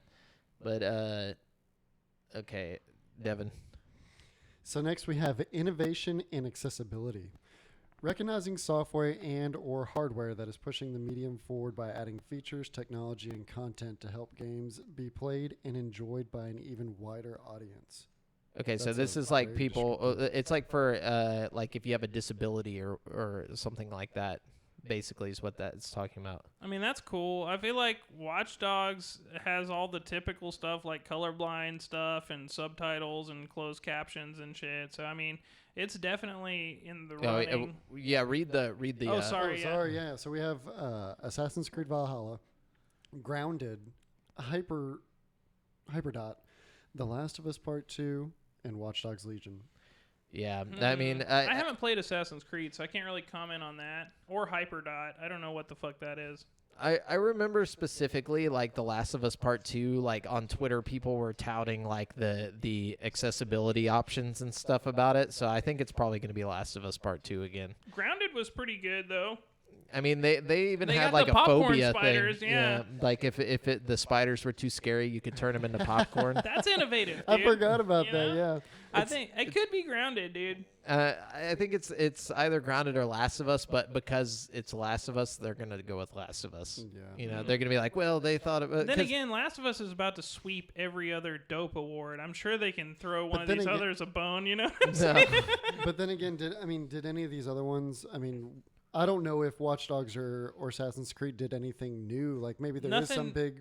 I haven't seen anything in the settings, and I've like just really? scoured. I mean, there's lots of accessibility options, but like it's nothing crazy, like Oh, yeah. groundbreaking, you Okay. know? Yeah, I remember something though, something like you could like play The Last of Us 2 if you're like blind or something. It was like crazy. Helen Keller mode. Yeah, That's tight. yeah, something about that. But you can. I'm gonna say Last of Us Part 2. What's everybody say? I'm gonna go with Grounded on this one. All right. Yeah, I don't know any of the innovations made, so I'm gonna say Grounded because the popcorn thing is pretty interesting. Yeah, it says it's designed for players who are blind or have low vision. Whoa, Yeah, really? for Last of Us 2. It's Yeah. insane. All right, well, I'll go ahead and say Last of Us then, because that's pretty groundbreaking. Yeah, like. I know that a lot of blind people play video games, like... Yeah, okay, so the way that it works, it says one challenge in creating a large number of configurable options is making you aware of which options might be relevant for your needs. In addition, many features were created to work well in concept with one another. To help with this, Naughty Dog created 3 accessibility presets that configure all the recommended settings for vision, hearing, and motor accessibility. So apply vision accessibility preset configures all the recommended settings designed for players who are blind or have low vision. Oh, God. It says this will enable settings across multiple menus such as options on or off, text to speech. So like you can literally like move through the menu and it'll say what you're on the menu. Oh, that's cool. High contrast display. HUD scale. You can make it like larger or smaller, whatever you need. Lock on aim with auto target. So like you don't even have to actually like shoot anybody. Like if you're blind, you can play through the game and it'll lock on for you, and then you just pull the trigger. That's cool. Traversal and combat audio cues, like turn left or like it'll like Oh, literally that's tell you dope. like while you're playing. What? Yeah, navigation and traversal assistance, ledge guard, so you don't fall off of any ledges or anything. Enhanced listen mode, invisible while prone. You can set that to unlimited, so like you can just like lay down and no enemies can hurt you. Skip puzzle options, so like if there's like visual puzzles and stuff, you don't have to do it. And then various adjustments in the combat accessibility menu. So yeah, it's gonna go to them. Yeah, that's insane. That's really cool. Yeah. Man, and I bet that part in the game where the fucking whistly guys come after you or if it's just terrifying when you're blind. Like if you had to wear headphones to do this shit, that part would be so scary, dude. going to hell for laughing at that. Well, I wonder how they do that part for the deaf. But but they have a deaf Just one braille too. on your controller, like. And then we got best VR/AR for the best game experience, playable and virtual or augmented reality, irrespective of platform. We got Dreams, Half-Life Alyx, Marvel's Iron Man VR, Star Wars Squadrons, and The Walking Dead Saints and Sinners. Man, there's absolutely no question. It's Half-Life. Half-Life Yeah. Alyx. Walking Dead would win any other year. Walking Dead was a great game, man. They did a really good job with it. But Half-Life Half-Life Alyx. is just Half-Life Alyx, man. Yeah, You you can't- got- Dreams was actually really good too. They had a bunch of fun little creations they made in Dreams. Yeah, I mean the fact that Valve returned, that's all that matters. Like people are just going to be like, yeah, let's go with Half-Life. I mean, and it's an awesome game. Like, I mean, you put it up next to any of those games, it's just like a real game compared to... The only game that I would say compares to it as terms of, like, quality as far as VR goes is, like, Resident Evil 7. You know what I mean? It's Yeah. just, like, as far as the feeling of, like, this is a fucking complete dope VR game. You know what I mean? Like... For sure. Go ahead, Devin. What do we So got? next up, we have best community support. Recognizing a game for outstanding community support, transparency, and responsiveness, inclusive of social media activity and game updates / patches. We have Apex Legends, Destiny 2, Fall Guys Ultimate Knockout, Fortnite, No Man's Sky, and Valorant. You know what? I'm gonna have to I would give. say... Sorry, right off the bat, I got to give this to No Man's Sky. I was going to say No Man's Sky They have also. put out this specifically to this year. They've put out a bunch of huge updates that have They really don't improved the stop. quality of life of the game.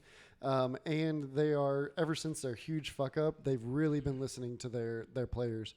Yeah, but you also got Destiny 2, which just put out Beyond Light or whatever, which is basically like people who have been playing it have said it's almost like Destiny 3 at this point with how much they added with it. The only problem with Destiny 2 is they're almost charging you like full price game price for like the next update, whereas like No Man's Sky is literally just adding shit into their game like for free. Unless you know got what I mean? Game Pass. But What do you mean? Unless Destiny 2's on Game Pass. I was gonna say No Man's Sky's on Game Pass too, isn't it? Like, yeah, but Destiny 2 is on Game Pass with all the expansions. True. See, that's dope. That's really dope. didn't That's know one of the that. things that makes that Ubisoft Plus subscription so cool is because you get like the ultimate version of the game. You're getting like the No Man's Sky. No, I mean with Watch Dogs Legion and okay. Assassin's Creed and all that stuff. You're getting like the $100 super version of it. You know what I mean?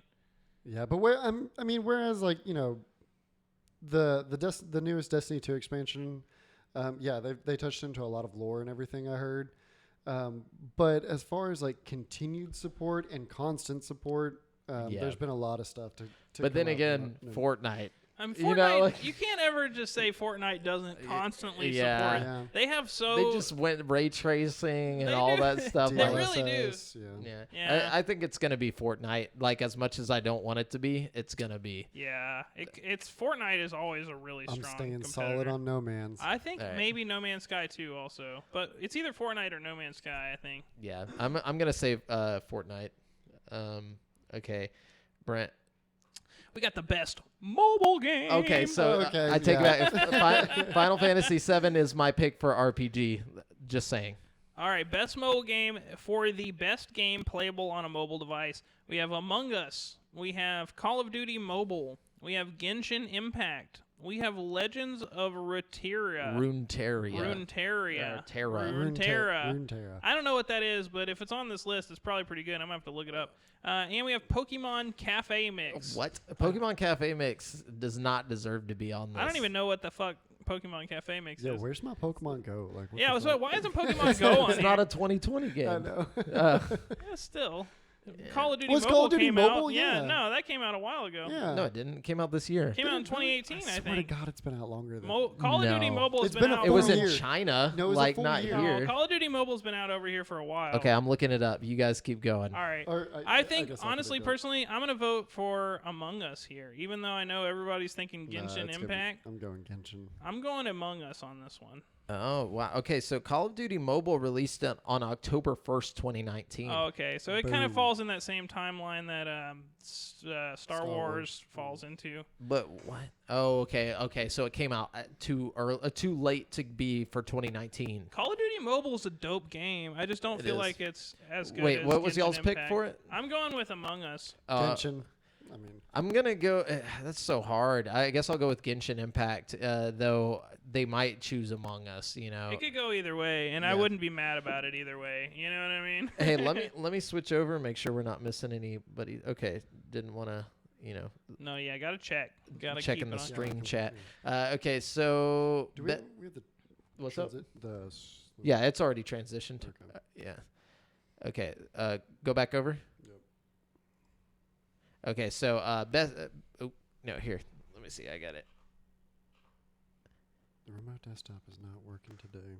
Okay. It's a shitty website. It's Yeah, it's the website. Best indie for outstanding creative and technical achievements in a game made outside the traditional publisher system. So we have Carrion, Fall Guys Ultimate Knockout, Hades, Spelunky 2, and Spiritfarer. well, this is Carrion's chance to win something. I think. This is Hades. Hades all the way. Hades, really? Yeah, Hades has been fucking killing it, dude.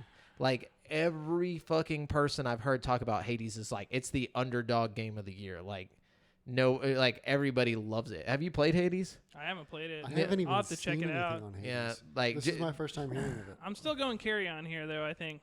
all right. Living under a rock, apparently. I got Hades. Could be Fall Guys too. I'm gonna go with Fall Guys on this one. Yeah. Yeah, see, look at the Actually, reviews. it's probably gonna be Fall Guys. I mean, these all got pretty good reviews. You know. 10 what I'm out of saying? 10 on Steam. That's like that's like hard to do though. You know what I'm saying? And then yeah, out of 55,000 reviews, it's got a 10 out of 10. Holy shit. Yeah, that's fucking hard to do. But I'm just gonna say Hades just because I've heard so much about it, like people saying that it's like, especially in the industry, like listening to podcasts and stuff, they talk about it a lot. But I think I'm gonna go Fall Guys just because it was probably the most like successful. it game was the off most of the list, successful. you know. Definitely. And creative for its fresh take. Yeah. Yeah, It's definitely. It took like the Mario Party kind of feel for a you know? battle royale. Yeah. Okay. And then we have best ongoing, which is awarded to a game for outstanding development of ongoing content that evolves the player experience over time. It seems a lot like that other category we were just... Yeah, literally the same thing. We got Apex Legends, Destiny 2, Call of Duty Warzone, Fortnite, No Man's Sky. What? Like, this is literally the same thing. Yeah, it's weird. I'm going to say Fortnite again. Yeah, you know? Warzone wasn't on the other list. Was it? No, it wasn't. I think it could be Warzone. Warzone. I think it's Warzone. I'm going with Warzone. I just don't think they've done enough for You're it to be right. Warzone. Man, you're right. It is the, I guess, yeah, it's not for ongoing content. It really hasn't changed much. They just like fix the bugs. That's it. You know? Maybe. Okay, so what if Fortnite wins this one and No Man's Sky wins the other one that's exactly like this one? I'm just going to say it just goes to Fortnite both times, in my opinion. I'm thinking No Man's Sky has taken at least one of those. Maybe. I'm going with Fortnite. All right, what else we got? Okay, Brent, you read this one. Games for Impact. Oh, gosh. For a thought-provoking game with a pro-social meaning or message. Okay. I'm not going to be able to put an opinion on it. Yeah. So we've got If Found. We've got Kentucky Route Zero TV edition. TV edition. Sorry, I'm blind. We've got Spiritfarer. I got a game for you. Well, I was just about to say. We've got Tell Me Why. And we've got Through the Darkest of Times. I think it's going to go to Spiritfarer. Yeah, the only game I played on this list was Tell Me Why, and it wasn't that good when put up compared to other... Like the games before it. Yeah, like, honestly, as far as a game for impact, like, Life is Strange 2 had more of a impact on me. I don't know. But maybe this is like a pro-social impact, though. No, that's what I mean. Oh, That's what okay, I mean. okay. Like, I mean, I don't know. It had a good message, but it wasn't a very good game. So I feel like you can't really... I don't know. Yeah. I haven't tried any of the others, though, so maybe some of these are great. I'm going to say Spiritfarer. That's like, apparently that game is like super charming and lovable. It's about like you're like this girl on a ship who, whenever people die, like they come to the ship and like you take their spirit to where it needs to go or whatever. And the whole time they just like talk to you and like you kind of build up your little boat, like almost like an Animal Crossing type thing. Sounds like it's got impact. Yeah. How are you going to explain someone that they're going to hell? It's going to be a long boat ride. Sorry. Well, it was nice talking to you. Just kick them off. It's like demons. I love this game. No, this is going to be a good all right. Yeah, this category here. all right. Devin, read this off. So next up, we got Best Performance. Make sure you're talking into that mic. We got Best Performance, awarded to an individual for voiceover acting, motion, and or performance capture. Okay. We got Okay. Ashley Johnson as Ellie from Last of Us Part 2. We have Laura Bailey as Abby from The Last of Us Part 2. We have Daisuke Tsuji as Jin Sakai from Ghost of Tsushima. Nice. We have Logan Cunningham as Hades from Hades. And then we have Maji Jeter as Miles Morales from Miles Morales. If they give this to Miles Morales, I'm I'm gonna be like, you guys are fucking sellouts. This is obviously gonna go to Laura Bailey as I Abby. think so, too. Yeah, Laura Bailey did such a good fucking job in that game, dude. Like, she is an excellent actress. I mean, like, if you play, like, a villain role and you're getting, like, death threats in the mail after you're done with your role, then you know you did something right. You know what I'm saying? Like, Made people fucking hate you. that's what I'm saying. I don't know, man. She really sold that shit. Like, I felt her character so fucking hard. Like, I don't know. I really enjoyed her specifically in The Last of Us 2. Like, you know what I mean? Yeah. Ellie was just Ellie. I mean, and nothing against her. She did a great job, but it's not any different from her character in the first game. I mean, you know, she's just older Ellie. You know what I mean? Abby is like this new, fresh character that, like, the whole game, I don't know, man. It's a love it or hate it kind of character, but she made the whole game. Like, you know what I mean? I don't know. That's just my opinion. Yeah, I didn't play Ghost of Tsushima, though, so I can't really have an opinion on that. Yeah, I don't have an opinion on any of these. Yeah, I'm just going to say Laura Bailey. I've got a lot of playing to do. Then we got Best Audio Design, recognizing the best in-game audio and sound design. And that's going to any of these. Doom Eternal, Half-Life Alyx, Ghost of Tsushima, Resident Evil 3, and The Last of Us Part 2. I have a feeling this is going to go to Last of Us Part 2. I want it to go to Doom Eternal, though. Like, just because the music is so dope. I bet there's a separate category that with Doom Eternal for music. You know what I mean? Oh, yeah, because this is audio design. This is game audio. Yeah, I'm thinking Last of Us Part 2 for this one for sure. Yeah. Although, Resident Evil 3 had great audio design. But that's here nor there. Last of Us is taking this one. Yeah, Last of Us is going to win everything. It's really good, like, as far as the sound design. You know? It's like if Last of Us is in the category, it's going to win. Yeah. Best score in music. Yeah. For outstanding music inclusive of score, original song, and or licensed soundtrack. And that's Doom Eternal, Final Fantasy VII Remake, Hades, Ori and the Will of the Wisps, or The Last of Us Part 2. If we're just looking at the music, Doom Eternal by a landslide. And that's just my opinion. Same. Dude. Where's Tony Hawk? Like, Yeah, what the hell? Dude. Well, I guess it wasn't like original music written for Tony Hawk, you know? Like, Doom Eternal has a whole, like, score written Well, it says for the game. inclusive of score, original song, and or licensed soundtrack. So Tony Hawk should have been on here. It could have been on here, yeah. But they chose to put Ori and the Will of the Wisps. Like, come on. What? Doom Eternal deserves to win this. Yeah, Doom Eternal deserves it. I was jamming the whole time I was playing that game, dude. But I wouldn't be surprised if The Last of Us Part 2 won this. I wouldn't be surprised. Like, I'm just going to be real. I mean, it is good on The Last of Us Part 2, but it's not Doom Eternal good. Nah. Yeah. Doom Eternal was dope. Then we have Best Art Direction. Sorry, I'm just trying to read through these quick because we've been on here for a while. For outstanding creative and or technical achievement in artistic design and animation, we got Final Fantasy VII Remake, Ghost of Tsushima, Hades, Ori and the Will of the Wisps, and The Last of Us Part 2. Oh, man, that's probably going to go to Ghost of Tsushima. I'm going to say Ghost of Tsushima got a lot of acclaim for its... For the art? Like, and especially its photo modes and stuff. Mm-hmm. Yeah, definitely on that one. Brent, you want Best narrative, we have... For outstanding storytelling and narrative development in a game. We have 13 Sentinels, Aegeus Rim, Final Fantasy VII Remake, Ghosts of Tsushima, Hades, and The Last of Us Part 2. That's The Last of Us Part 2. Yeah, that's an easy one. Yeah. Next. Yeah. That's not even close. Although Half-Life should have been in that one because it had the best narrative out of all those. Yeah. Best game direction. Award for outstanding creative vision and innovation in game direction and design.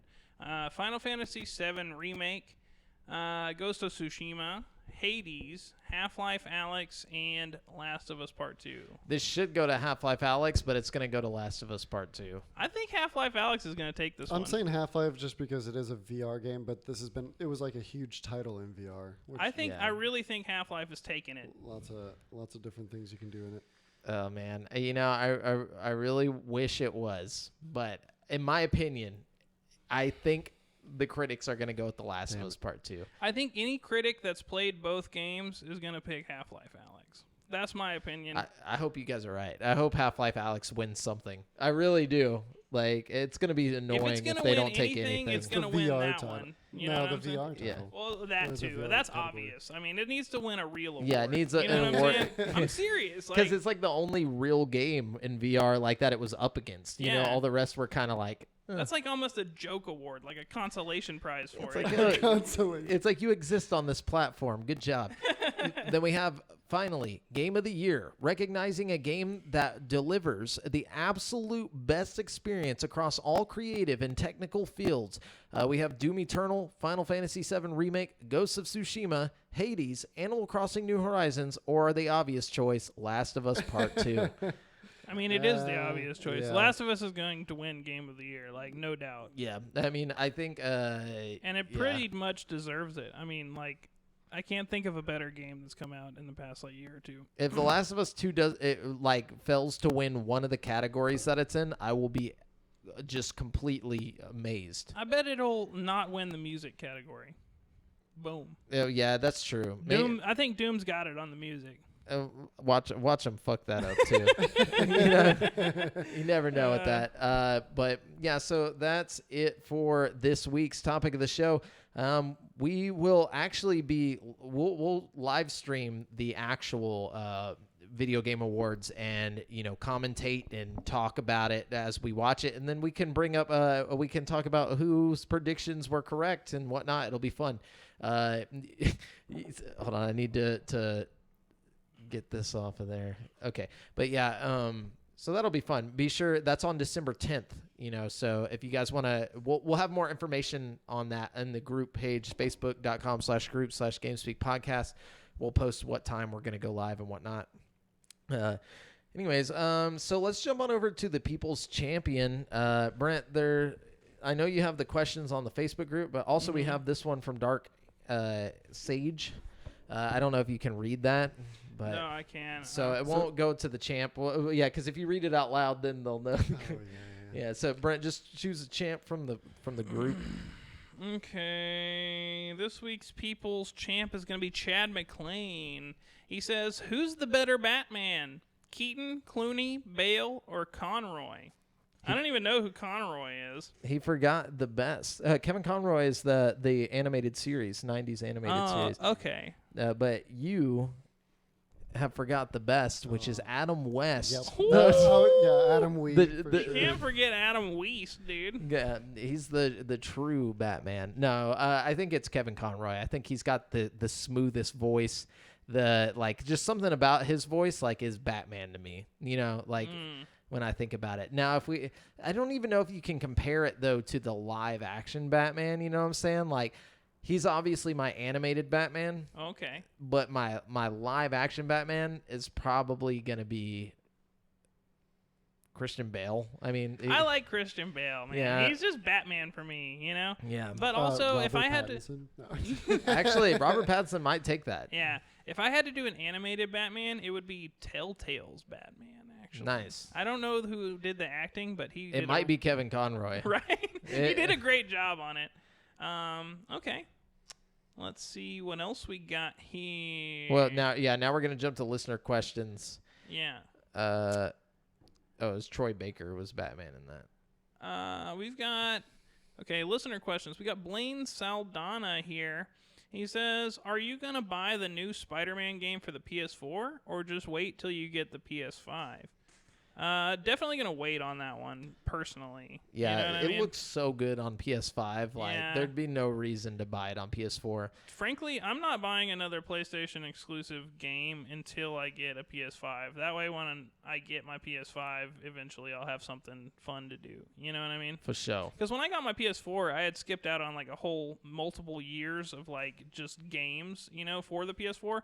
So when I finally got my PS4, I just had so many unique, dope games that I had never tried before, like Until Dawn and God of War and all this fun stuff. So I wouldn't mind having that similar experience again. For sure. Let's see. We've got Corey Richey here. He says, "What did y'all think of the 20 free game bundle for those who got the PS5?" Can you bring that up, Devin, the list of Yes, sir. 20 games? He said, "What did you think of the 20 free game bundle for those who got a PS5? I thought the games were generous and pretty good on the PS4, so it was nice to add them to my library." Yeah, there's some really good games. If we're gonna get them pulled up here and But PS Now, PS5 games. But to answer your question, I think it's really cool, especially for people who are moving to PlayStation for the first time, skip the PS4 generation, you know what I mean? There's a lot of stuff to keep you busy, like Persona 5 and God of War, and I think some of these games are even enhanced for PS5, like God of War. So, Yeah, I think it's a good idea. You know, especially Definitely. for people like if they want to get people over from a different console to PS5, that's the best way to do it. You know. Yeah, like you're definitely like, I don't know, getting the most out of this if you didn't play on a PS4 at all. Except come on. We gotta have the cookies. Yeah, gotta have those cookies. All Okay, the so cookies. we got Batman: Arkham Knight, Battlefield 1, Bloodborne, Call of Duty Black Ops 2, Zombies Chronicles, Three, Crash. yeah. But Is that 3? Yeah, my Yeah. bad. Crash Bandicoot, Insane Trilogy, Days Gone, Detroit Become Human, Fallout 4, Final Fantasy 15, yeah. God of War, Infamous Second Son, The Last Guardian, The Last of Us Remastered, Monster Hunter World, Mortal Kombat X, Persona 5, Ratchet and Clank, Resident Evil 7, Biohazard, Uncharted 4, A Thief's End, and Until Dawn. All of those are bangers. Yeah, and I like how there's some variety there. There's like fighting games and action games RPG. and RPGs. So, Yeah, yeah, a lot of good stuff. for sure. Let's see what else we got here. Aaron asks us who we think the contenders for Game of the Year are, which We if you- just did. Yeah, Yeah. you- Matter of fact. back it up a couple of seconds. You'll find out real quick. But what was his question like after the contender thing? Oh, he says, who do you think should take the crown this year? Oh, okay. So Personally, I think freaking Half-Life should take the crown, but it's not even in the discussion for Game of the Year. You know what I mean? yeah, That said, I think Last of Us 2, definitely. my personal game of the year would be Warzone. I'm just gonna say like I've literally sunk to like probably like a month of my life into that game. Like if you added up all the time, like I probably wasted a good chunk of my life. Like when I die and I'm like at the pearly gates, God's gonna be like, Damn, you played way too much Warzone. yeah, he's gonna be like, you know, you had like a whole month you could have done some stuff with. And I'll be like, I'm sorry, but what else you got? Okay, let's see. I think that might be it on Facebook. Yeah, that's it on so, Facebook. Devin, can you read us off a Dark Sage 9? So Dark Sage asks, Witcher 3 has been regarded as one of the greatest, if not the best game ever made. However, I remember a time when Mass Effect 2 was the gold standard, quote unquote, in gaming. It was the culmination, in my opinion, of everything games had been building up to for years. Nowadays, it seems like Witcher 3 has a bigger impact on the gaming industry. What I'm asking is, which game had more of an impact on the gaming industry, Mass Effect 2 or Witcher 3? That's a good question. I don't know. I mean, like It's hard to say. whenever it comes because- to impact, though, you know, like we got into this discussion last week about impact. A very heated discussion. A very heated discussion. Thanks for bringing up old wounds. No, I think whenever it comes to impact, honestly, like just on like gameplay, probably Witcher 3, you know, just because it's like Skyrim almost. Like it's just. But then again, it almost didn't really impact anything. Yeah, like, because Yeah, there's the games that format did had The been Witcher, done, yeah. before The Witcher had been done. And, you know, to be fair, Mass Effect 2 was Mass Effect 2. I mean, Mass Effect 1 had kind of already done it before, you know? So it's like, if we're picking which of those two specific games, like had the probably impact. The Witcher. But then again, I don't know, man. It's like, what about The Witcher really had an impact on the industry, you know, like aside from the fact that it was fucking excellent, you know. Yeah, what I mean? it's like, just a really good game.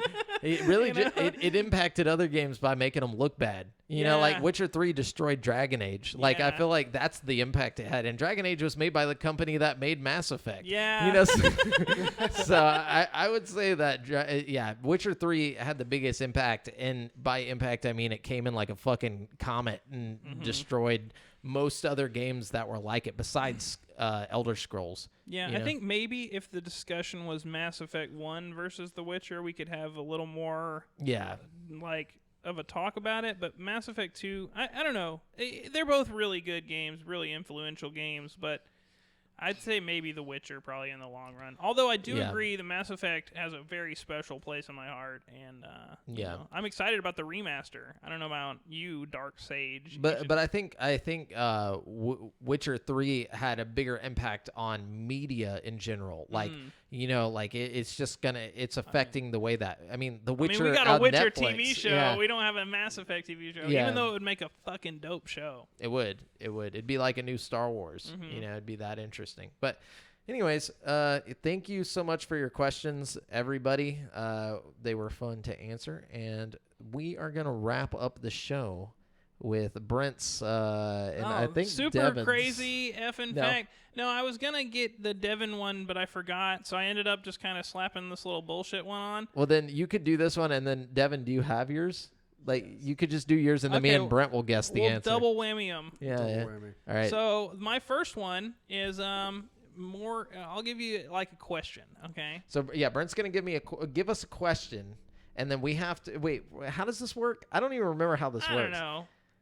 We'll do it like No, this. you do like a trivia thing, and then we have to guess like what it is. Yeah. Like so. Yeah. So all right, you guys will get the picture once he says it. All right. Okay. Who is the biggest producer of tires in the world? Do you know this? The biggest producer of tires. It's a crazy ass fact, so just keep that in mind. Is It's this not no Michelin tire. You know what I'm So saying? I'm guessing it's someone that you don't typically associate with tires. No, yeah. Can you repeat it real quick? I was reading. Who is that. the biggest manufacturer of tires in the world currently? Like, as far as yearly tire output, like, who makes the most tires a year? It's a Japanese company. I'm not. Oh, fuck. What is? I can't. It's. Can I tell you guys? Yeah. What is it? It's Lego. Wait, what? The toy company That's Lego such. makes Because they put out approximately. little tiny tires. They produce That's approximately such bullshit. 306 million tires per year. Yeah, so it's a little bit of a cheat, but they do make more Yeah. tires, technically more tires than anybody else in the whole world. So. I can just see like the people running Goodyear just like throwing their shit on the ground. They're like, We'll never be able to compete with Lego. every year. Those damn brick bastards. Okay, so I'll get mine out real quick. So, All right, lay it on us. in Texas, it is technically illegal to own 6 of these items. Dildos. Oh, sorry. Well, fuck, yeah. Yeah. Yeah, okay. I knew this. Why did you know this? I thought that was a lot less common knowledge. I had like 7 dildos one time and they came and arrested me, I man. was gonna say, did you hit the limit? Like, But yes. you're like trying to put more than 6 in your cart on I was about Amazon, to- and they're like, I was walking out of the dildo store and they're like, "Hey, man, you put that in a brown bag." or So something." technically, so too so many. yes, technically under the Texas obscenity law or obscenity statute, it is illegal to own 6 sex toys It's and also sell sex toys. But Oh, this so is not. sex toys. So if you have 6 fleshlights or something, you're Yes, fucked, this dude. yeah, sex Yeah, toys in general. Oh, which means it's not obscene as long as it's under 6. yeah, Like you're if an you have army 5, you got 5 blow-up dolls. That's all. you haven't reached obscenity yet. But have no fear. While the law was never formally repealed, in 2008, a U.S. district judge released a report declaring it to be facially unconstitutional and unenforceable. So that your sex, Yeah, your they're sex not gonna toys are bust safe. in your house. Okay, Yeah, man, I was worried there for a second. It's like, damn, I'm gonna have to you can't redo have. my sex dungeon. Yeah, definitely. I don't want to have to redo that. Yeah. It's a lot of work. is. But that's it for the show. I know we had a long ass show today. 3 hours long is what this is adding up to be. Hey, sometimes you gotta have a long one. Yeah. A long boy episode, you know? Yeah, as long as there's not 6 of them. But remember, you've been listening to GameSpeak Podcast, courtesy of GameSpeakPodcast.com. The show posts for free every Wednesday on all podcast platforms. But you can watch it live before anyone else on twitch.tv/GameSpeakPodcast every Tuesday evening at 7:50 p.m. CST. Be sure to submit any questions you want us to read on the show to the GameSpeak Podcast Facebook group at facebook.com/group/GameSpeakPodcast. Check out our video content on youtube.com/createforsanity. And if you want to stay up to date with your boys, you can find me on Twitter at the handle AlJafferJamel and Brent at Brent has 1. That's the number 1. And you can find Devin where? At Devondrius. At Devon Dreas. And check out the GameSpeak Podcast Instagram. Until next time, listeners, later. Nice. Peace out, stream.